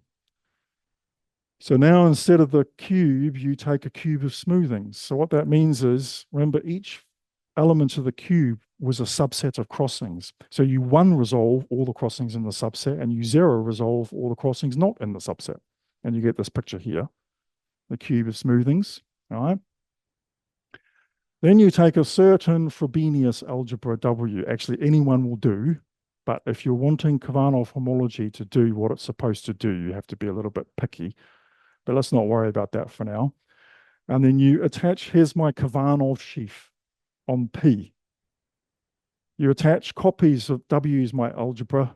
You attach copies of W to each little blob you see in these pictures, and you tensor them together. So there's a W cubed, there's a W squared, there's W there.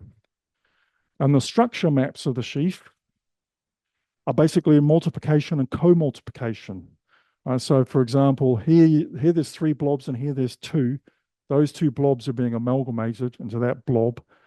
So you represent that over here by taking the 2 copies of W and mapping it into 1 copy of W. Here we've got a bifurcation. So you have a co-multiplication where W gets mapped to W tensor W. So that's what M and delta are. And then if you feed all this through the machine, the sheaf cohomology here turns out to be what's called unnormalized Kovanov homology. Kovanov homology, by the way, was built to categorify the Jones polynomial. This one here actually categorifies the Kaufman bracket. You have to shift it a bit. You have to normalize it to get the Jones polynomial. Just like when you have the Kaufman bracket, if you've ever done an elementary course in knot theory, you know it's not an invariant. You have to twiddle it. You have to multiply by Q to minus the right of the knot or something. So you have to mimic that process homologically. But you can do this. Okay, there's a moral here, which is extremely important. And then just a couple of little technical points, which I feel quite strongly about, so I'll mention them as well. The moral here is, what if you don't have a fancy sheaf? What if you just have the same module everywhere and the identity map everywhere in your picture? This is the constant sheaf. Well, then you just go back to the previous kind of homology. This kind, that kind. All right? In other words, you just get the topology of the nerve. That's all you get. And remember, I said that when you have a minimum or a maximum, the whole thing collapses. Yeah. Well, here I have a minimum. I don't actually have a maximum. I've got 2 maxima for various technical reasons, but I do have a minimum. See, this one's smallest and everything. This most definitely does not collapse. Kovanov homology is the exact opposite of collapsing. Hardly collapses anywhere. Kovanov homology is non-zero and interesting in virtually every degree, or every second degree at least. So the moral is, if you have constant coefficients, so no sheaf effectively, that would just be trivial. But as soon as you have a sheaf, things become non-trivial. Actually, the sheaf is doing all the heavy lifting in this theorem, not the topology of the poset. Okay, we were mentioning a common friend in Lausanne before the talk. When we first told her about this, she said, "Oh, that's trivial." And I went, "No, in fact, that's what seasoned topologists think when they first see this, but it's not." Right? The topology of P plays very little role. And it's a real pain, actually, because it means you have to reinvent everything from scratch. Your intuition is sort of gone. One little technical point.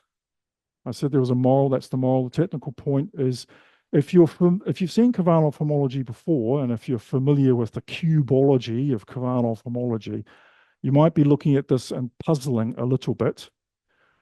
So what happens in this picture, all these little squares that you see here commute. They have to, all right? Because remember back here, this is a category with a unique morphism between two objects. So for example, those two objects have a unique morphism between them, which means that that composition is equal to that composition. All right, so that's why the square here commutes. In Kovanov homology, the exact opposite happens. All the little squares anti-commute, and there's all these little signs everywhere to make them anti-commute. You sprinkle minus signs like stardust over this picture, and all the little squares anti-commute. People get their knickers in a knot about these signs in Kovanov homology, and the moral of the story is the signage is irrelevant. It's actually not intrinsic to Kovanov homology. It's just intrinsic to Kovanov's definition. This really is a slightly better definition. Kovanov's homology is better for computing, and this is better for proving theorems. Actually, the analogy I like to make is this. If I give you a topological space and I say, go and find its homology, what would you do? Well, several things maybe, but two things you could do. One is you could compute its singular homology, and you need no structure on the space to do that. You're just looking at continuous maps of simplices and then building up stuff. But it's hopeless for computation, that approach. Okay, that's a bit like what we're doing. Right, much better to chop the thing up into cells and to do cellular homology of CW complex. But then you've got a problem, because then you have to orient all the cells, and then you have to worry about what the differential does to the orientation. Suddenly you've got the signs blossom everywhere and everyone gets hung up about the signs. So that's like Kavanov's version. Anyways. Right, how much time have I got? Let me give one more example, which is as far from this as possible,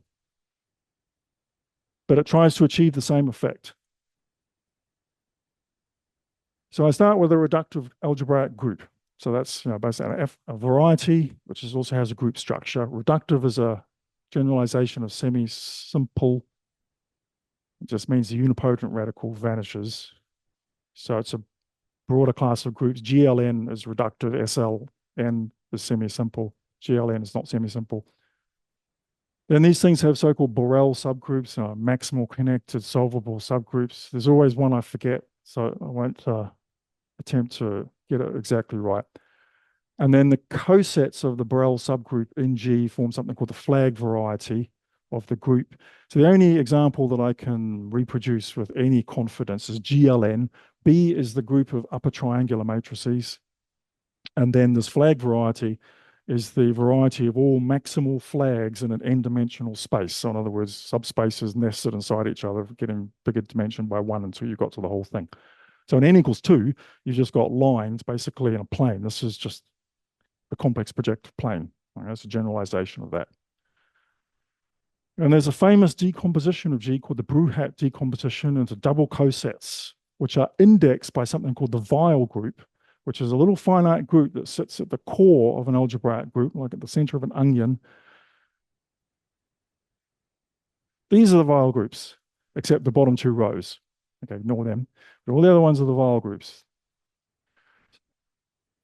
So for GLN, it's just, let me go back. For GLN, it's the top row. That's the type A case, otherwise known as a symmetric group.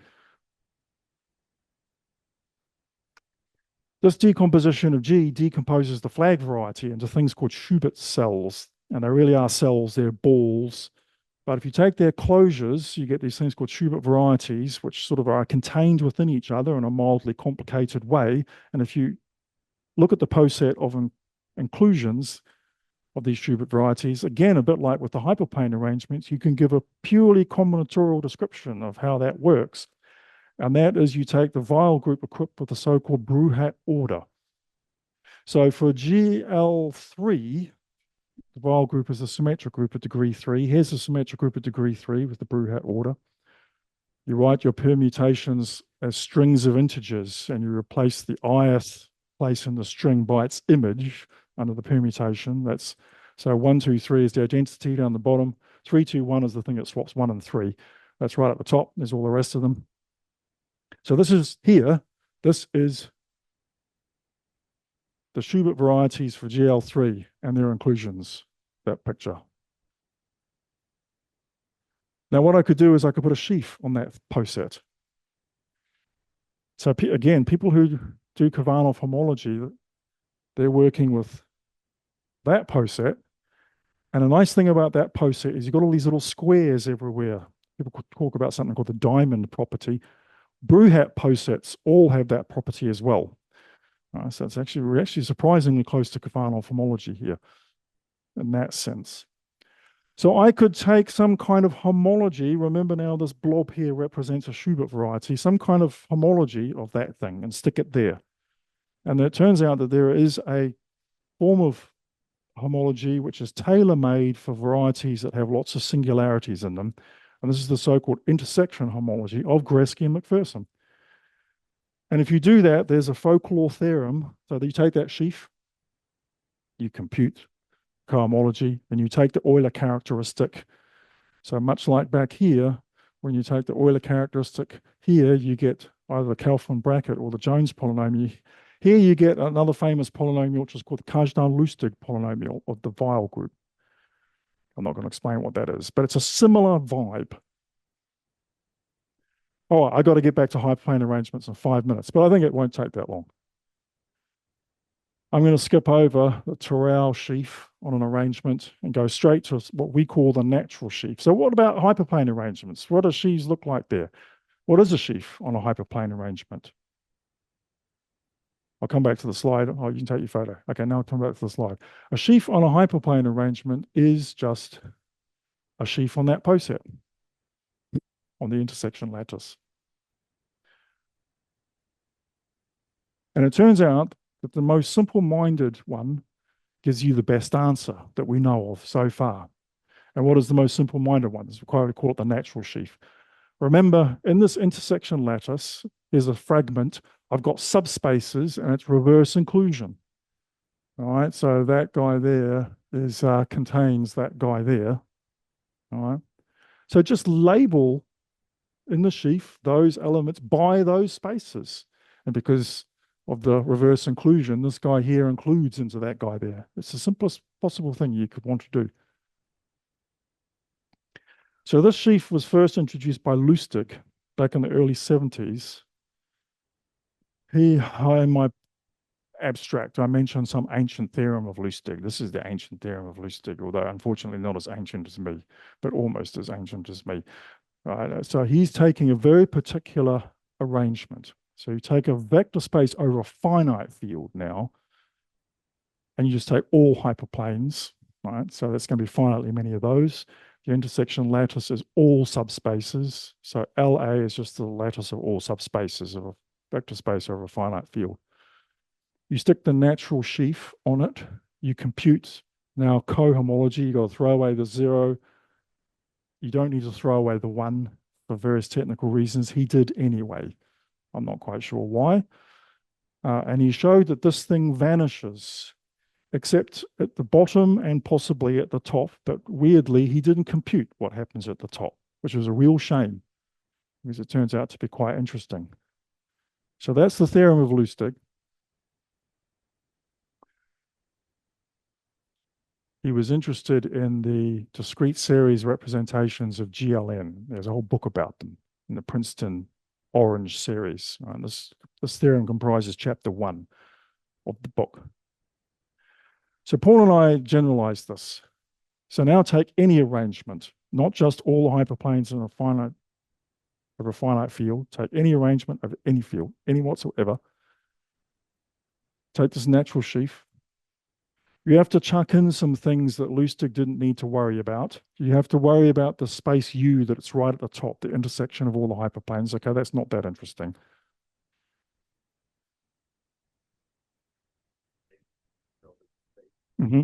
Exactly, yeah. It's that simple, yeah.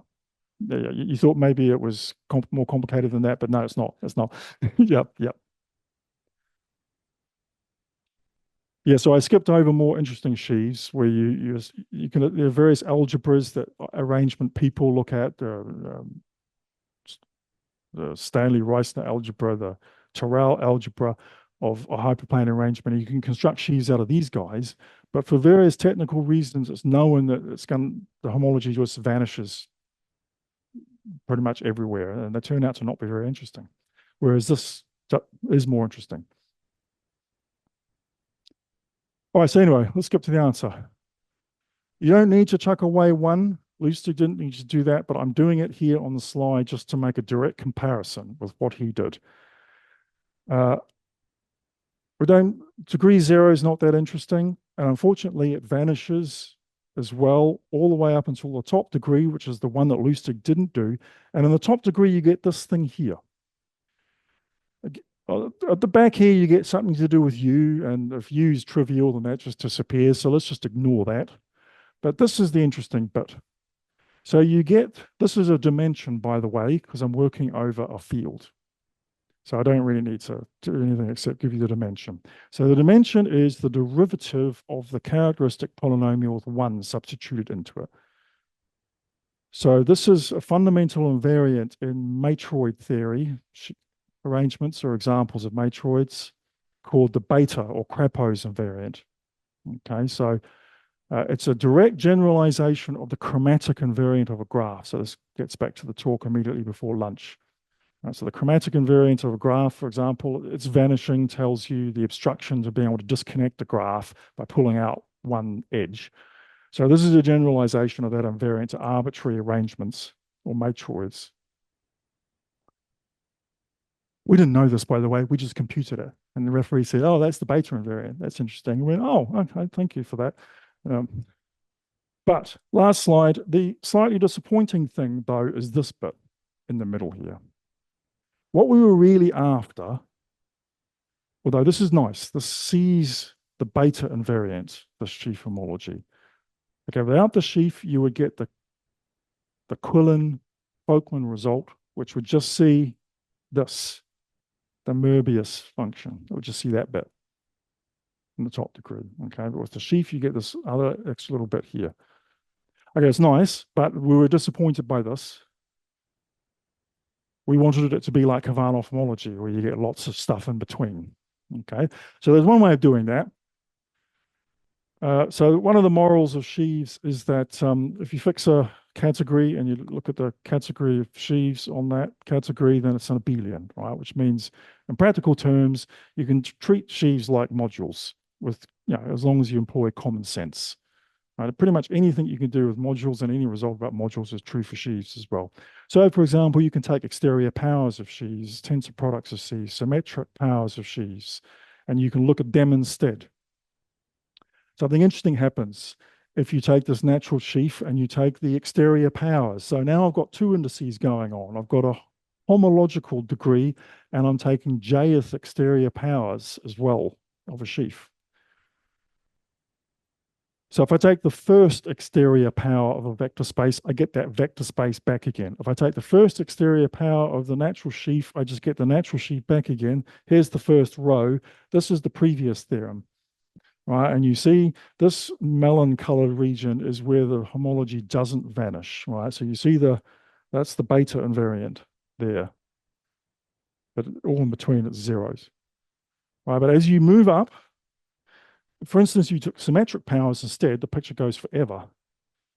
But once you get to a certain dimension with exterior powers, right, you get 0, so it tops out. You start to get intermediate homology. Like here in this typical row, I haven't given you the answer. I'm just giving you a schematic of what it looks like. So here you get intermediate homology you didn't get before. There's the top degree, there's the bottom. And there what you get is something to do with the jth derivative now of the characteristic polynomial. Okay, so that shouldn't be chi1, think t equals 1. That should be chi t. You got it anyway. You substitute 1 into it. Well, you wrote that there are some multiples of the derivatives. You know which multiples? Oh, yeah, no, I know exactly. We know exactly what it is. Okay. Yeah, just look up the paper. I just couldn't be bothered writing it out. Okay. And I certainly don't carry it around in my head. But the coefficients are interesting or are kind of just determined by E and J? From memory, you can tell how long it is since I last looked at this theorem. They're a little bit like this. There's sort of some signage going on and maybe some appearances of the Möbius function and various other likely suspects. No, I don't think they're that interesting. No, I think the most interesting thing is you've just got these. They are kind of determined by the poset, basically. Yeah. I see. Thank you. Okay, so good morning to everyone. Thanks for being here. Thanks to the organizer for this nice conference and for accepting this talk.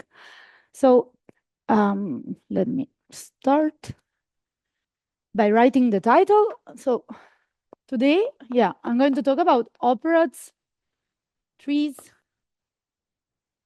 and the root functor. And well, yeah, I mean, maybe before starting, let's see what this talk is going to be about in like 3 minutes, even less. So operads, what are operads? Operads are like algebraic combinatorial objects to describe algebraic structures on topological spaces. And actually, it's more general than this, but we restrict ourselves to the topological case. So these are algebra combinatorial objects to describe algebraic structure on topological spaces. Okay, so this actually, it can be replaced by any object in a symmetric monoidal category. So chain complexes, for example, but we restrict to topological spaces. Okay. Via, basically via an action of the operad on the topological space. Okay. So why trees then? Well, because if we add like to the notion of operad and to the operadic theory, the notion of homotopy between topological spaces, then it's actually very complicated to give an answer to very natural questions, such as like homotopy invariants of certain constructions. So basically, if we want to deal, with operads, but also with homotopy theory, what we need is to basically simplify the topology, but increase the level of combinatorics. And so trees appear. So we need trees. And basically, yeah, the idea is that we're going to pass from operads, so from operads, which have a very much like involved topological content. Okay, these are going to be replaced by, so via some combinatorial process, these are going to be replaced by certain functors out of a category of trees into sets. So topology becomes very easy, but yeah, combinatorics is a bit more complicated. So to functors from what I call omega op to sets. And this is a category of trees. We're going to talk about it. Okay, that's great. So basically, trees come into play if we want to consider operads, but also homotopy theoretical questions and constructions. And then, well, the root functor comes into play because it's like what I did in this context. So like the general context I'm working in is what is called like dendroidal homotopy theory. So this combination of operads and trees to study homotopy invariant constructions, which involve operads. And the root functor is like, yeah, my result in this field, which says that with this formalism, so any functor out of this category of trees into sets, to any functor, so to any x in this functor category, we can associate.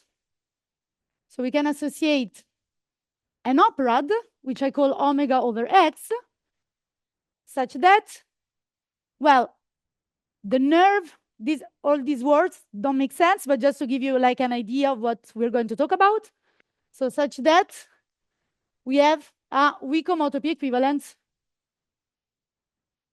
between X and this strict operad localized at some set of one morphism. So in some sense, this result relies these two words and kind of allows to switch from one perspective to the other, which is quite convenient in general. Okay, so I said this, I said nothing. So maybe like the rest of this talk is going to be dedicated to explain kind of every word that I wrote. And yeah, so we're going to start by talking about operads. Then we'll see this dendroidal formalism. And finally, we will end with the root functor and the this theorem and possibly the applications. Okay. Okay, let's start with operads. Okay, again, operads in topological spaces. Okay, I will make some preliminary assumptions. So when I say top, I mean the category of Hausdorff compactly generated topological spaces. So T2 compactly generated topological spaces with continuous map. And what else? Okay, I mean, probably I will say this later again, but you can hear me, no? I think. Okay. And right.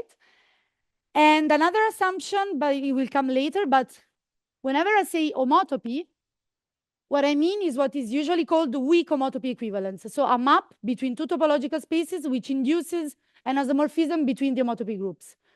If the topological spaces are CW complexes, this is the same as an homotopy, but usually this is not the same. An homotopy, it is F from X to Y, such that for any n, P and F from P and X to P and Y is an isomorphism.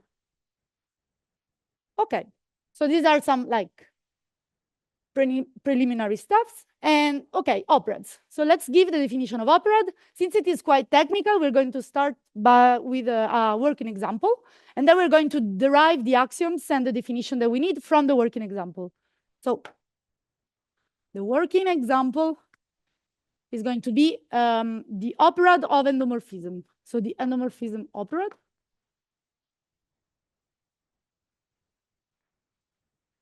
And it is constructed in this way. So, right. So we fix a topological space X, and then we notice that for any n in the natural numbers, we can consider another topological space, which I'm going to call endXn, which is just the topological space of continuous maps from the n-fold product of X to X, right? This is endowed with the compact open topology and is still in this category because of the assumptions we made. Okay. So basically, for any natural number, we have a topological space. Great. These topological spaces are relied one to the other thanks to some partial composition maps. What do I mean by this? So partial compositions. So again, let's see an example. So let's choose n equal 4, m equal 3, and I equal 2 in 1, 4. Okay, what we can do is, I mean, there is a natural map from end 4 times end 3 to end 6. What is this map? This map is the partial composition along the second input. What do I mean by this? Well, a point in this space is a 4-variable morphism. A point here is a 3-variable morphism. And composing along the second input means basically plugging G together with all its inputs in the place of the second input element of F.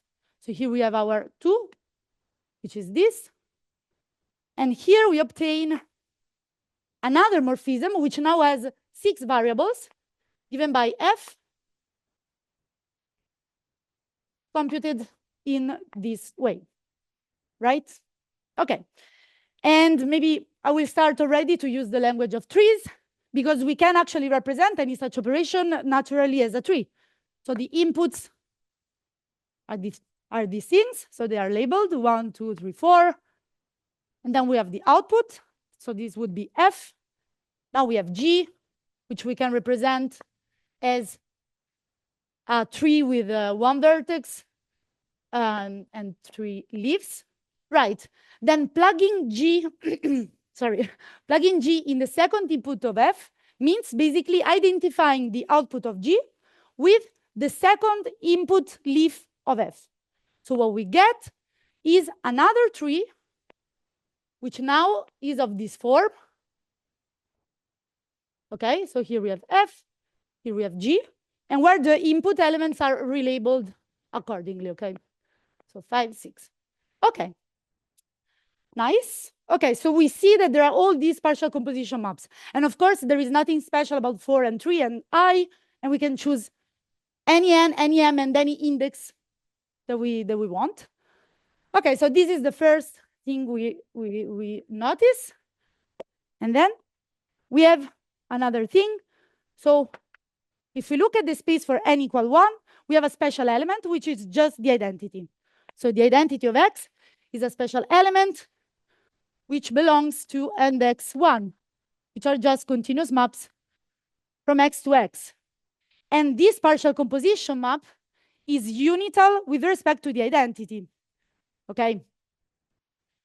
Finally, we also notice that for any n, there is an action of the symmetric group on n elements on the n space, because this is just permutation of variables.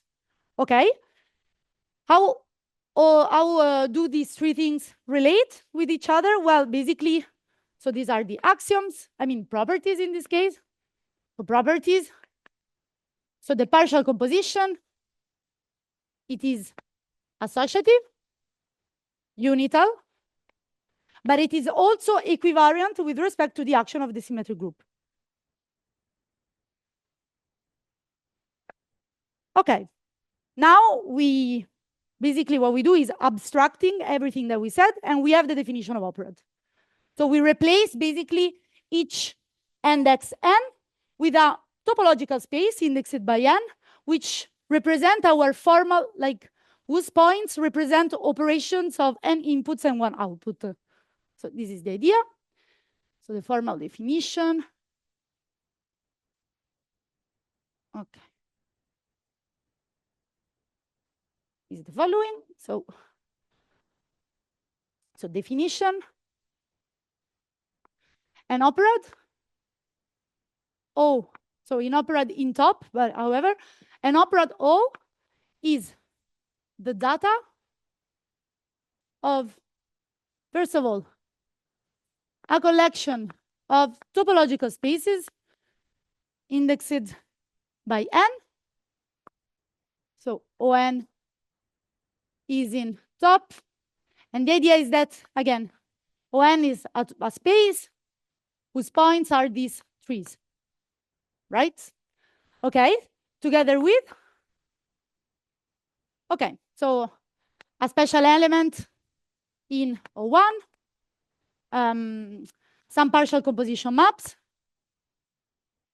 So we have from On times Om. We can compose along I and go to On plus M minus 1 for any n, m, and I in one n, plus a formal, like an abstract symmetric group action on On, plus axioms, where the axioms are precisely these ones. Okay. Great. So this is the formal definition of operad, and I will do this parallel, like as it happens for representation theory. So as it happens for representation theory, like as groups are not only interesting in themselves, but because of the objects they act on, operads are interesting because they can act on topological spaces, and this defines the notion of algebra over an operad. So definition, let O be an operad, and let's say an O algebra structure on a topological space X. What is it? Well, it is just a morphism of operad from O to the endomorphism of X. Okay?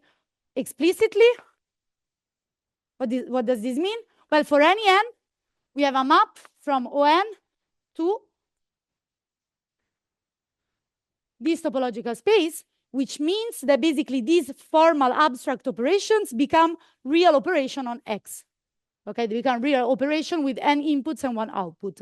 And the composition law here translates into a composition law into this collection of, composition law on for multivariable functions on X. Okay, I will do just some examples and then I will move on. But many algebraic structures that we know can be encoded as algebras over operads. For example, there is an operad whose nth space is just the symmetric group, okay? And then we have that, well, we call this as, and unsurprisingly, as algebras are associative monoids in top. Okay, then we have another operad, which we call com, and whose nth space is just a point. And well, we get that com algebras are commutative monoids, but there is something more interesting than this, because operads allow to encode like a wider range of algebraic structures than just, associative monoids or commutative monoids, which are the algebraic structures of loop spaces. So basically, maybe I will not really define it, but it's, I think, very important to mention this. So basically,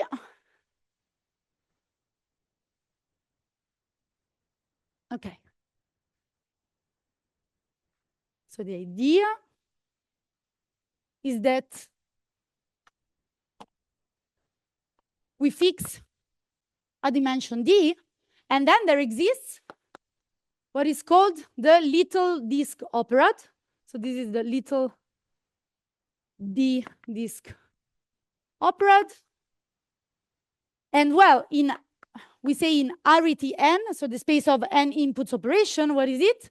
It is homotopy equivalent. We need to be a bit careful with the definition, but however, to the space of configurations of endpoints in RD. This can be formalized by considering like rectilinear embeddings of n d cubes into another d cube. Okay? Nice. I mean, the composition is just given by, composing the embeddings, basically. Once we write it like this, is very clear.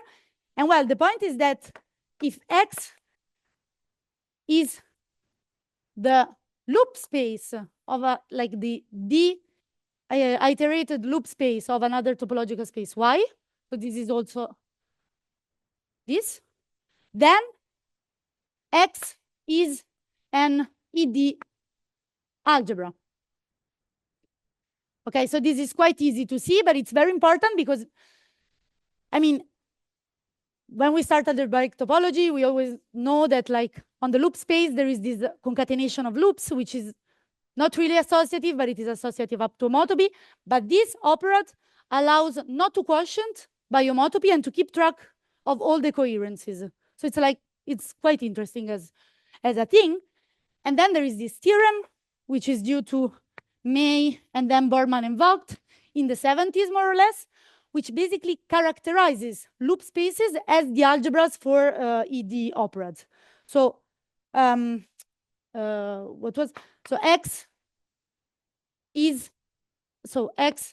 is an ED algebra, and pi 0 of X as the structure of a group, if and only if X is homotopy equivalent to the iterated loop space of Y.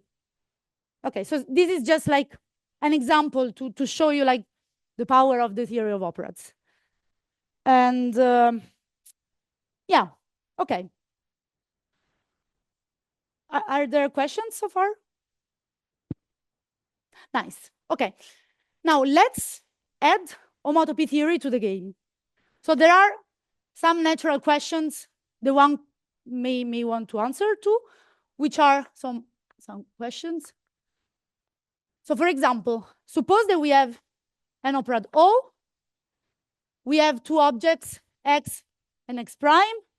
We have that X is an O algebra, and X is homotopy equivalent to X prime. Is it true that also X prime is an O algebra, for example? So is the notion of being an algebra over an operad invariant under homotopy equivalence, or like under which conditions? So is it true?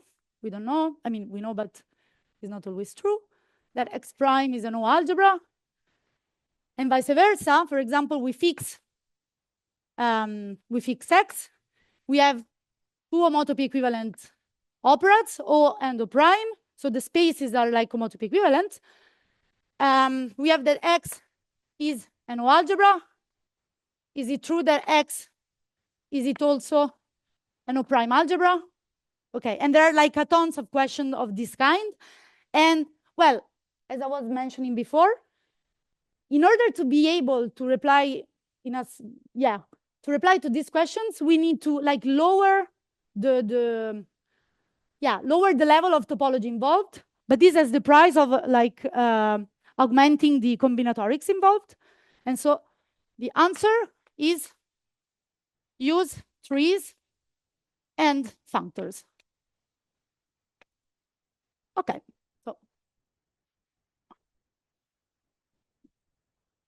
Okay, so we're going to the second part.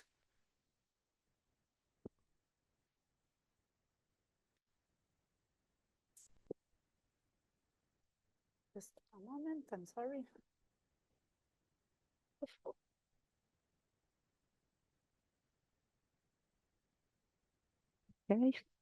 Okay, so trees. Is it good? Okay, trees.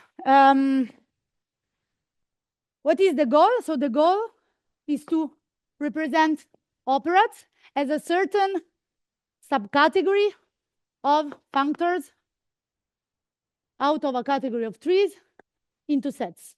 Okay, so presheaves over omega. So let's define omega. The definition: the dendroidal category omega has, so as objects are going to be finite rooted trees. So typically there will be things of this kind and also more complicated shapes. And then in order, I mean, it's a category, so in order to describe, so we need morphisms. And in order to describe morphisms, I need again to do a little bit of a detour. So here, again, we want to describe morphisms. So we want to say who is the set of morphisms between two trees F and T. Well, in order to do this, I need to talk to you about colored operads and the operad generated by a tree. So colored operads is very easy. Basically, these are operads plus labelings. So these are operads with labelings. So the idea is now that every input and output element of an operation has like a label, and we can only compose accordingly to the label. So we cannot identify a leaf labeled with C with a leaf labeled with D, like with the root labeled with D. So a colored operad is given by CO, which is like the set of labels. And the idea is that the nth space decomposes as the disjoint union of the operations with inputs labeled by C1, Cn and outputs labeled by C. Okay, and composition is defined accordingly. Okay, so I mean, it's very sketchy, but still. And then, well, we have that any tree T generates a colored operad. Generates a colored operad which I'm going to call omega t.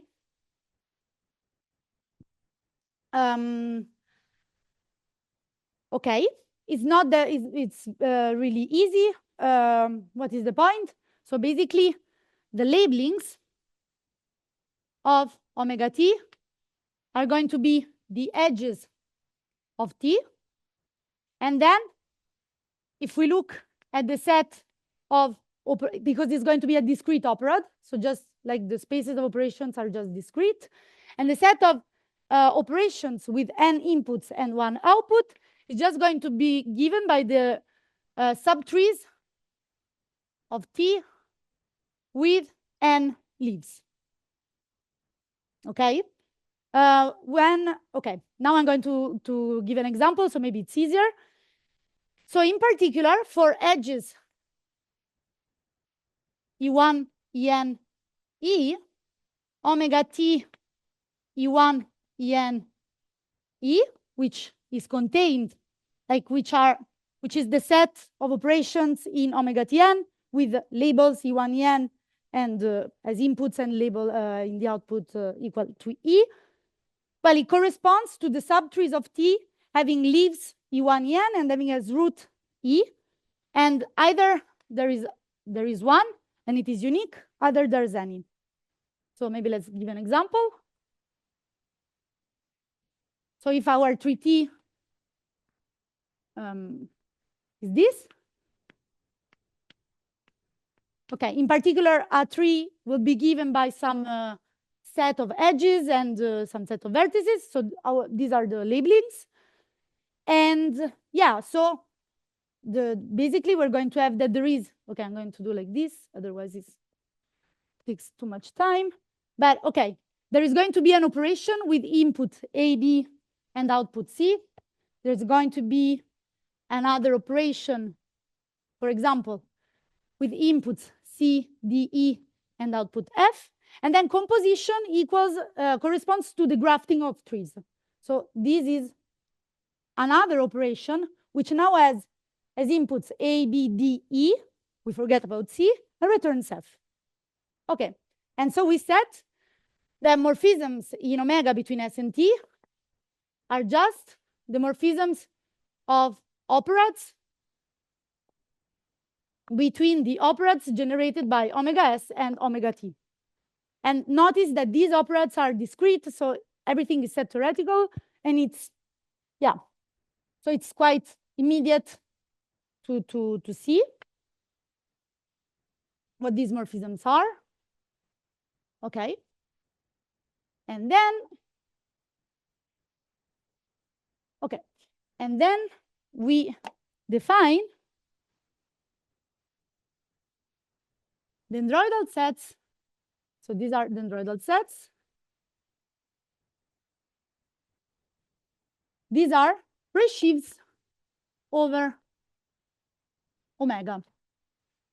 Okay, so why are these dendroidal sets interesting? Because basically, so theorem, I will not state it like very precisely, but this is like the general idea. There is a fully faithful embedding, which we call the homotopy coherent nerve, or just nerve, from the category of operads into the category of dendroidal sets. Okay? And, okay, so this is all another chapter, but these two categories, I don't know if this will talk to someone, but these two categories have Quillen model structures, and this establishes an equivalence of homotopy theory. So like from an homotopy theoretical level, looking at this and looking at this is exactly the same. So, and it is an equivalence of homotopy theory.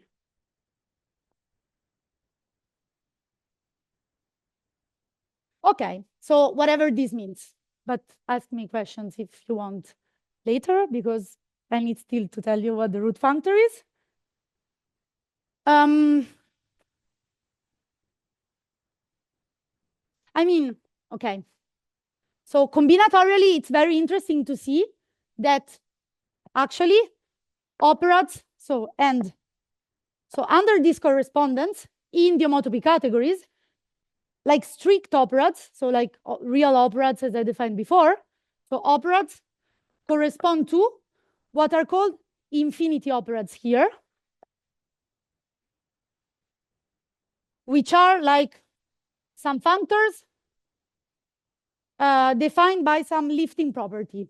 So X and dendroidal sets such that, okay, like any diagram of this kind, again, whatever this means, has a lift. Okay, so like really we pass from something very topological to something which can be checked like set theoretically. Okay, and now I guess in the last 2 minutes, I'm going to tell you my result. I mean, there will be an archive preprint, so hopefully you're going to read more about this than just what I'm going to say now, because it's not going to be a lot. Okay, so great. So the root functor, what does it do? Basically, so there is a construction which takes a dendroidal set. So in particular, like for us, it's interesting when it is an infinity operad, of course, but it's like any dendroidal set work. And to any dendroidal set, we can associate a strict discrete operad. So strict discrete operad. Okay, so basically we built a functor of this kind. Okay, so we came back here and actually, yeah, we landed into discrete operads, so no topology involved. And it turns out that this operad contains quite all the homotopical informations carried by X up to inverting a set of one morphisms. And there exists a map from the nerve of omega over X. So again, we landed here and then we came back into X, which is a weak homotopy equivalence up to localization. Okay, now my time is finishing, but what I would like to say is just that, okay, here I just said exist, but all construction are explicit. So this can be described. This is a colored operad where the objects are given by all the maps from a 3T to X, and where morphism, so and where the operations can be described only in terms of maps of trees. So like we really switch from X to trees.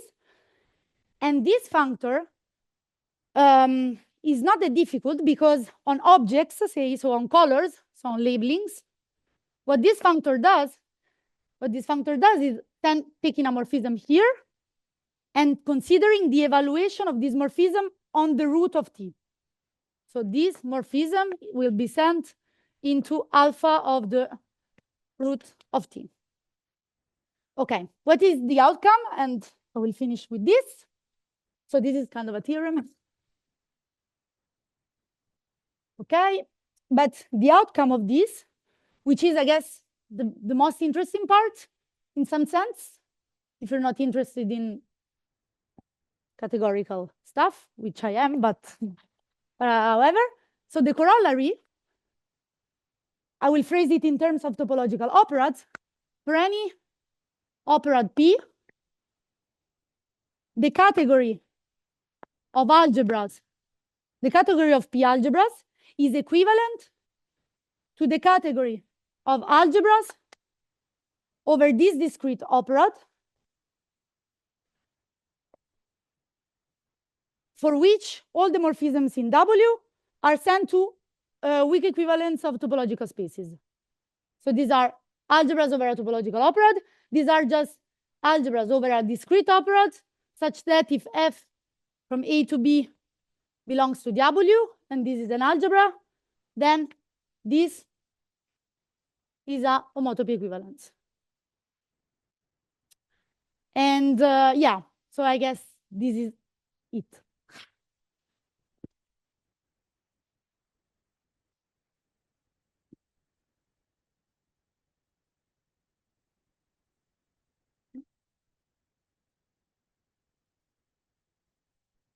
Yeah, so I have two questions. So one is there is this, you said this was equivalence, right? So there is this left equivalent functor there too. Yeah. So how is that compared to with your omega over x? Okay, so this is interesting. The idea, okay. So the left equivalent functor from the dendroidal set, well, I can describe it for trees, for example. And so it's quite different because the left adjoint basically topologizes the discrete operad. So the left adjoint here is going to be something from here to here, okay? But if we take a tree here, then what it does on the tree is what is called the Borman-Vogt resolution as an operad. So basically, if our tree T is of this shape, it assigns a length between 0 and 1 to every edge. And so it becomes no longer discrete, but topological, and like with a non-trivial topology. And then composition consists in collapsing the inner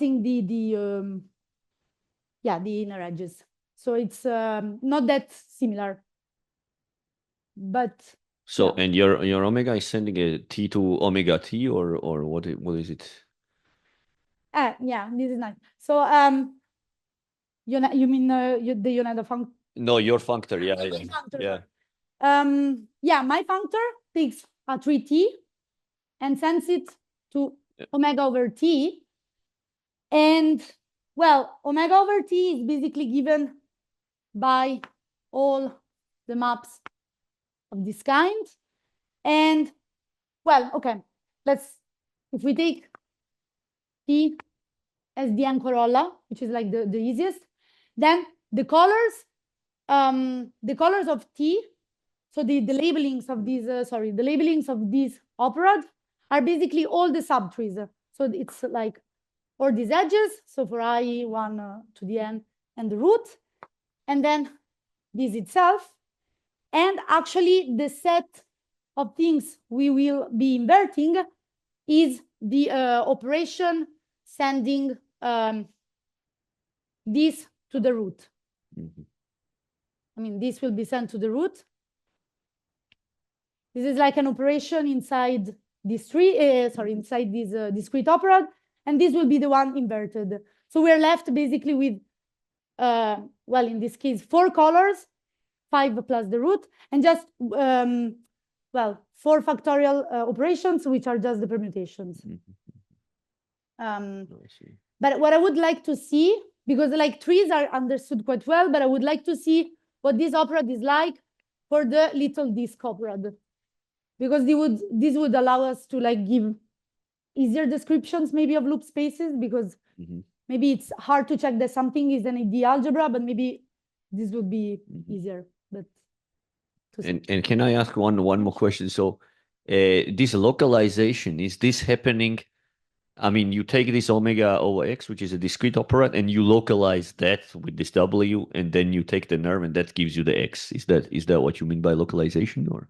This is again super interesting. So what I did for this theorem is localizing inside the dendroidal sets. So I take the nerve, and then I do like a push out where I invert the things. So I do a push out along this the inclusion of like the directed interval to the groupoid of this kind. So we invert. But what I'm actually no, question is, can you do it inside the nerve?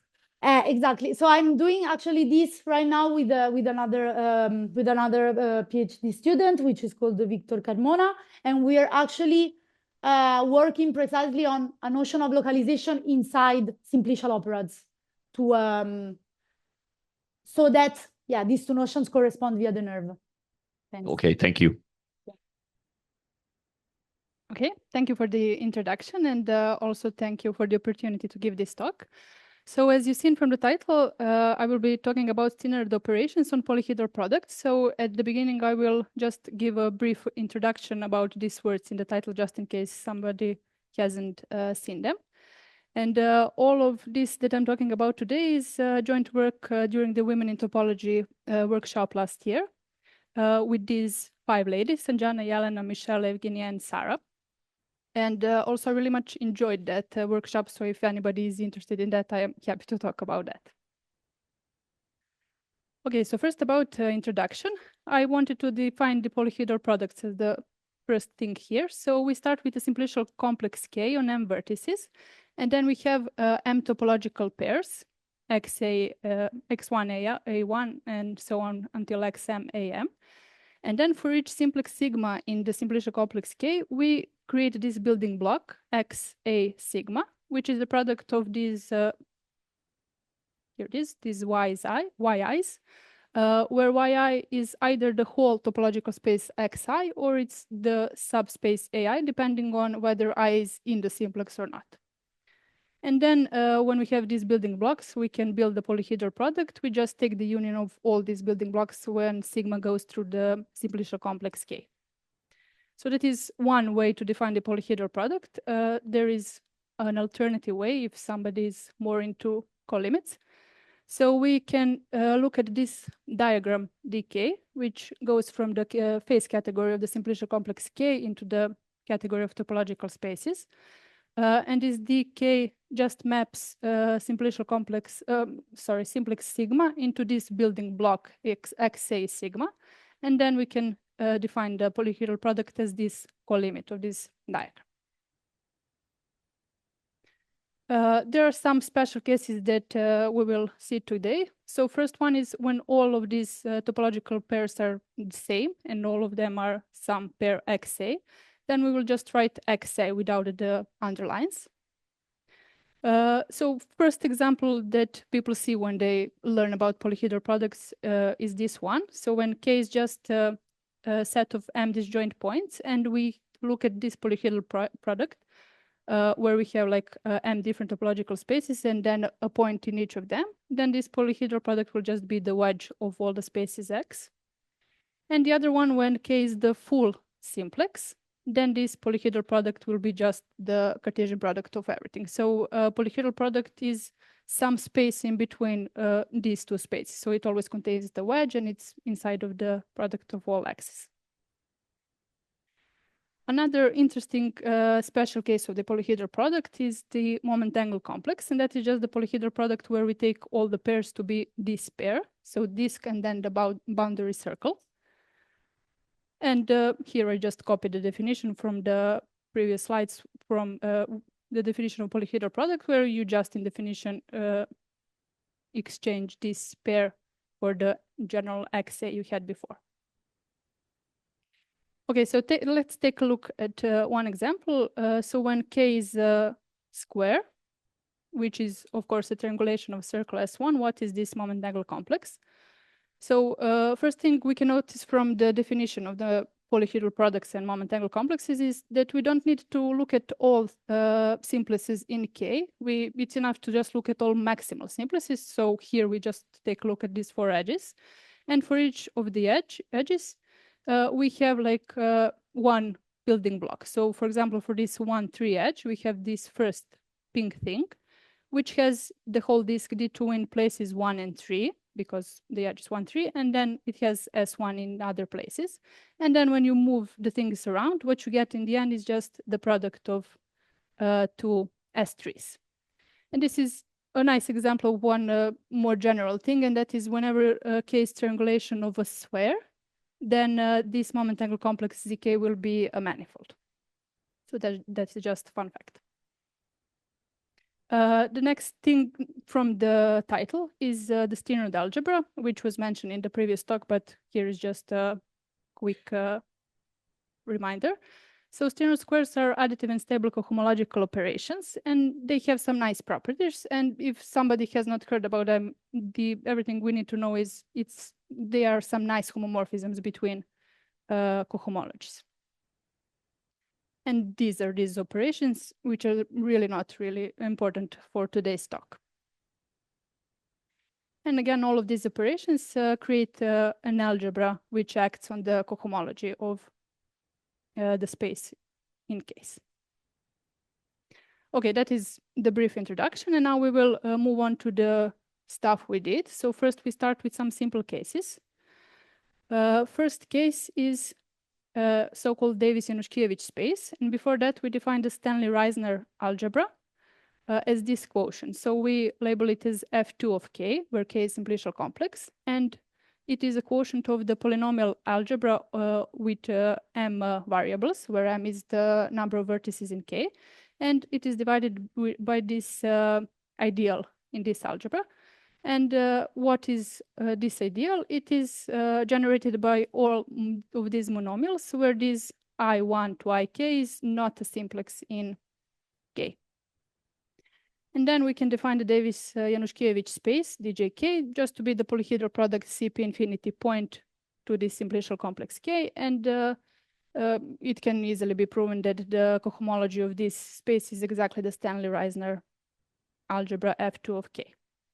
Now it is not difficult to determine what is the Steenrod algebra action on this cohomology, because it comes from the cohomology of CP infinity, and we know what is the action there. So the Steenrod action on this DJK space is just this. Here the SQ is the label for the total Steenrod square.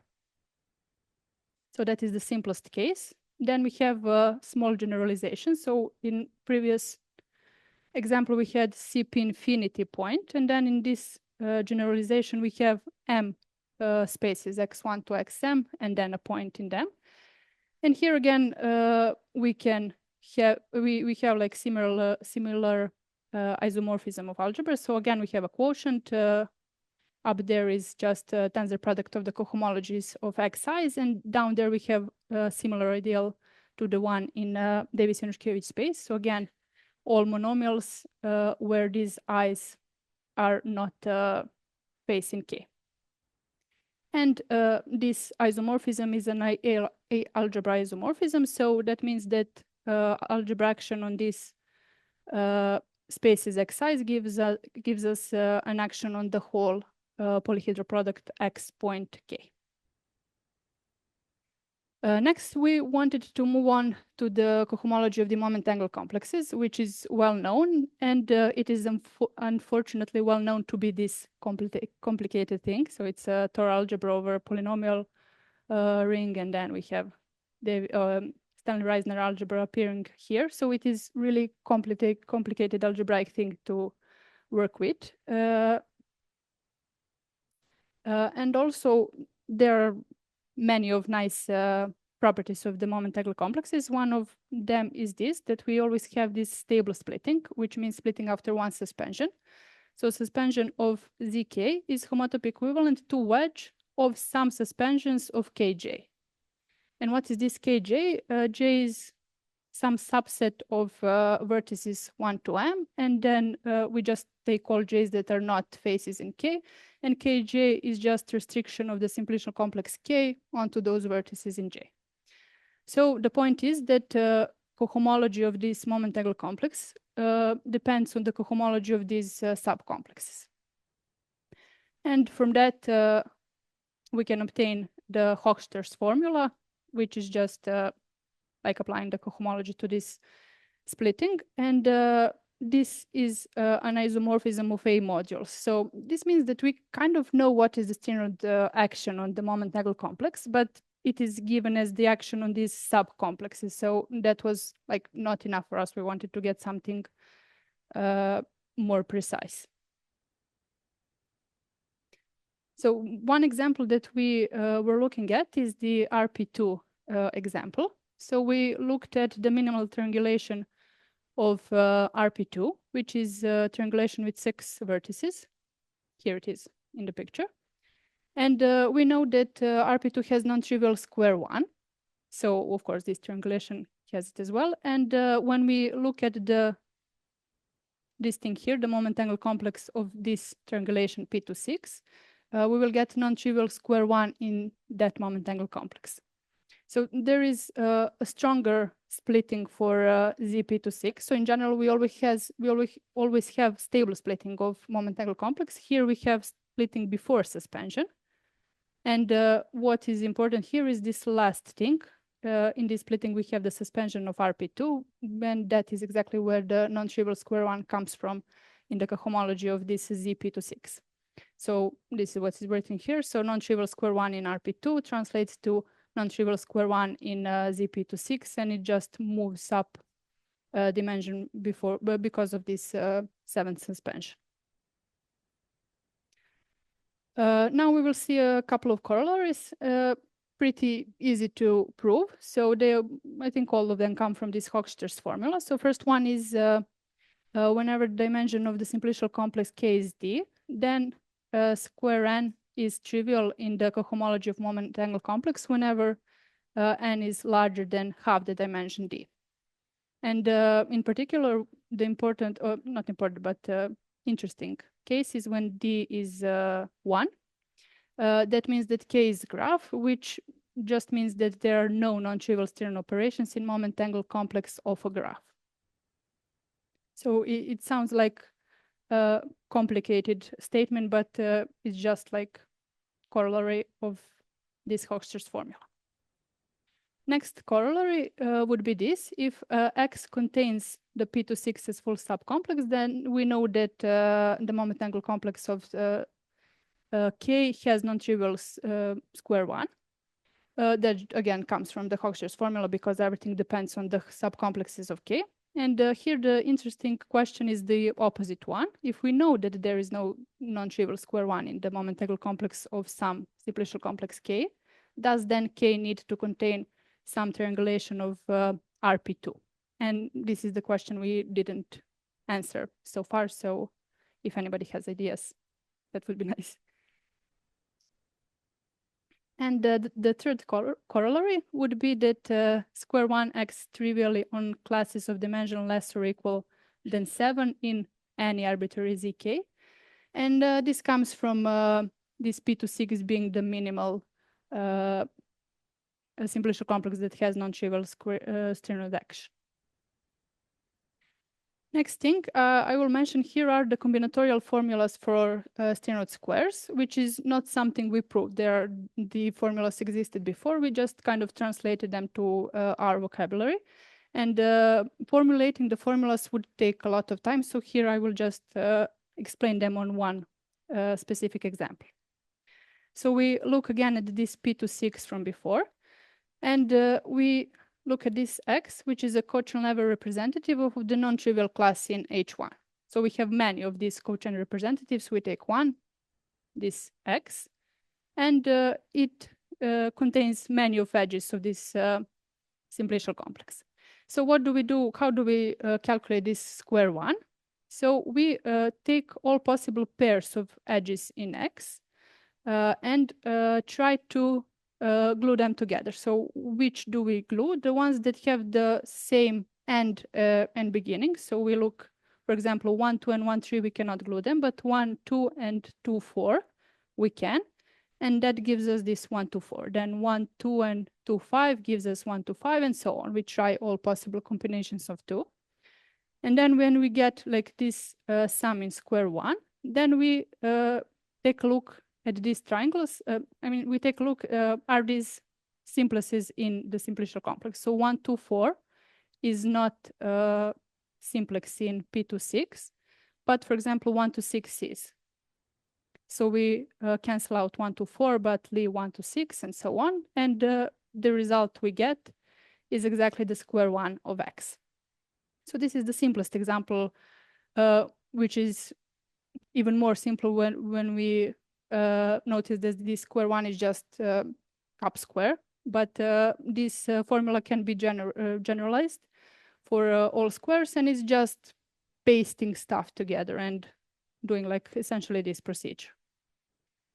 There is a problem in general. What is the problem?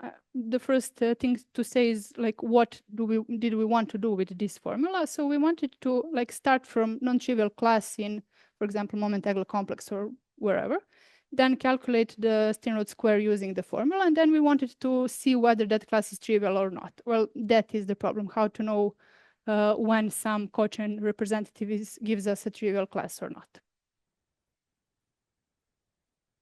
Now we move on to related structures. So we will see a few more constructions besides the polyhedral product. First one is substitution complex. And in order to define the substitution complex, we will need to define the polyhedral join. which is essentially kind of the same definition as polyhedral products, just in every place where the product sign was, we just put the join sign. So again, we have these building blocks, XA join sigma, which is just join of all the yi's, where yi is again either xi or ai, depending on where I is. And then when we glue all of these building blocks together, we get something that is called polyhedral join, and it's just union of this stuff. And then when we have this definition, we can define the substitution complex. So for defining substitution complex, we start with the simplicial complex K on M vertices, and then another M simplicial complexes K1 to Km. And we define this simplicial complex K of K1 to Km as a polyhedral join K empty set to join K. So that is one way to define the substitution complex. The other way is something that I will explain in an example. This is maybe even nicer way because we see where the substitution name comes from. So here, if we start with this simplicial complex K again from before, the square, and then we want to substitute the first vertex for 2 dots, and all the other vertices for 1 dot. So essentially, we don't substitute anything. The other vertices, we just do the substitution in first place. What we do is we remove the vertex 1. In its place, we put these 2 vertices. So these are these V1 and V2. And then we connect V1 and V2 to everything that 1 was connected to in the original complex K. So we connect V1 and V2 with 3 and 4. And what we get is exactly this substitution complex. So next thing we wanted to do was to see if we know that we have non-trivial Steenrod action on this K and K1 to Km. Does that mean that we will have non-trivial Steenrod action on this substitution complex? And in order to answer to that question, we first notice these things. So when we define the substitution complex, we can do the substitution all at once. So we remove all the vertices, input all this K1 to Km, connect it, join everything that needs to be joined. Or we can do it step by step. We can first input K1, then K2, and so on. So here is that procedure. So we start with K0 being just the whole simplicial complex K, then this K1 will be the substitution when we just input the first simplicial complex, and then K2 we input the second one, and so on. And what we get in the end is just the substitution complex where we inputted everything at once. And the interesting theorem we proved is that when you look at this substitution complex, we prove that it is homotopy equivalent to this wedge. So we have wedge of simplicial complex K, and then we have a bunch of these links joined with these simplicial complexes K1 to Km. So first is link in K0 of the first vertex in K1, and so on. The last one is link in Km-1. So in this expression, all these steps in this step-by-step substitution appear. And there is oh, no, I'm thinking ahead. So yeah, this is the theorem with no other conditions than besides that K being connected. And yeah, the interesting application is this. So if first thing is if K has non-trivial Steenrod action, then of course the substitution complex will have the non-trivial Steenrod action because this K appears here in this wedge. And the second one is when Ki has non-trivial Steenrod action, and also we have this condition that a link of the vertex Vi in K is not acyclic, then the substitution complex will have non-trivial Steenrod action that comes from this action in Ki. And this is proven from like this splitting. So how do we prove it? So for the first vertex V1, we just noticed that this K0 is just the whole simplex K. And then it is obvious that whenever we have non-trivial action in K1 and this is not acyclic, then it will propagate to the cohomology of substitution complex.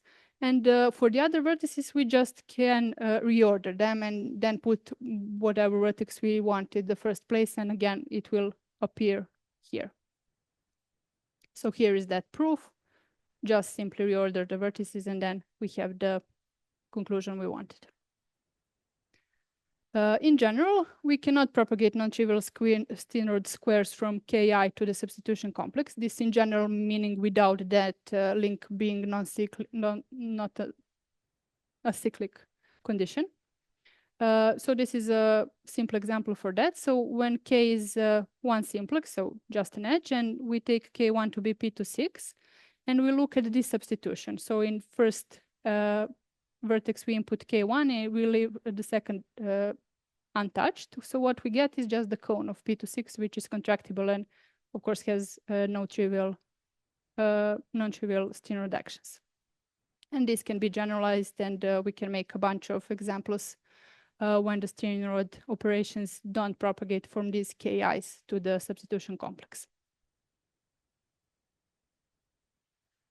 There is another space we can look at. So these Steenrod squares don't always propagate from Ki to the substitution complex, but if we now look at the moment angle complex of the substitution complex, so we look at this Z of K of K1 to Km, then the non-trivial Steenrod action on Ki's will propagate to this moment angle complex. And this comes from like previous stuff and Hochster's formula. So by Hochster's formula, we know that all the Steenrod action is essentially determined on the full subcomplexes, and we just need to notice that in this substitution complex, we can find K and all of these K1 to Km as full subcomplexes. So if there is non-trivial Steenrod action on K1 to Km and also on K, it will propagate to the moment angle complex of this substitution complex. And that is all I wanted to talk to you about today.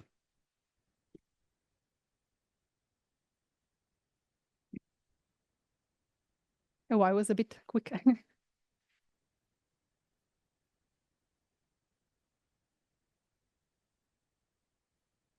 So what's the precise relation between the polyhedral products and the substitution complexes?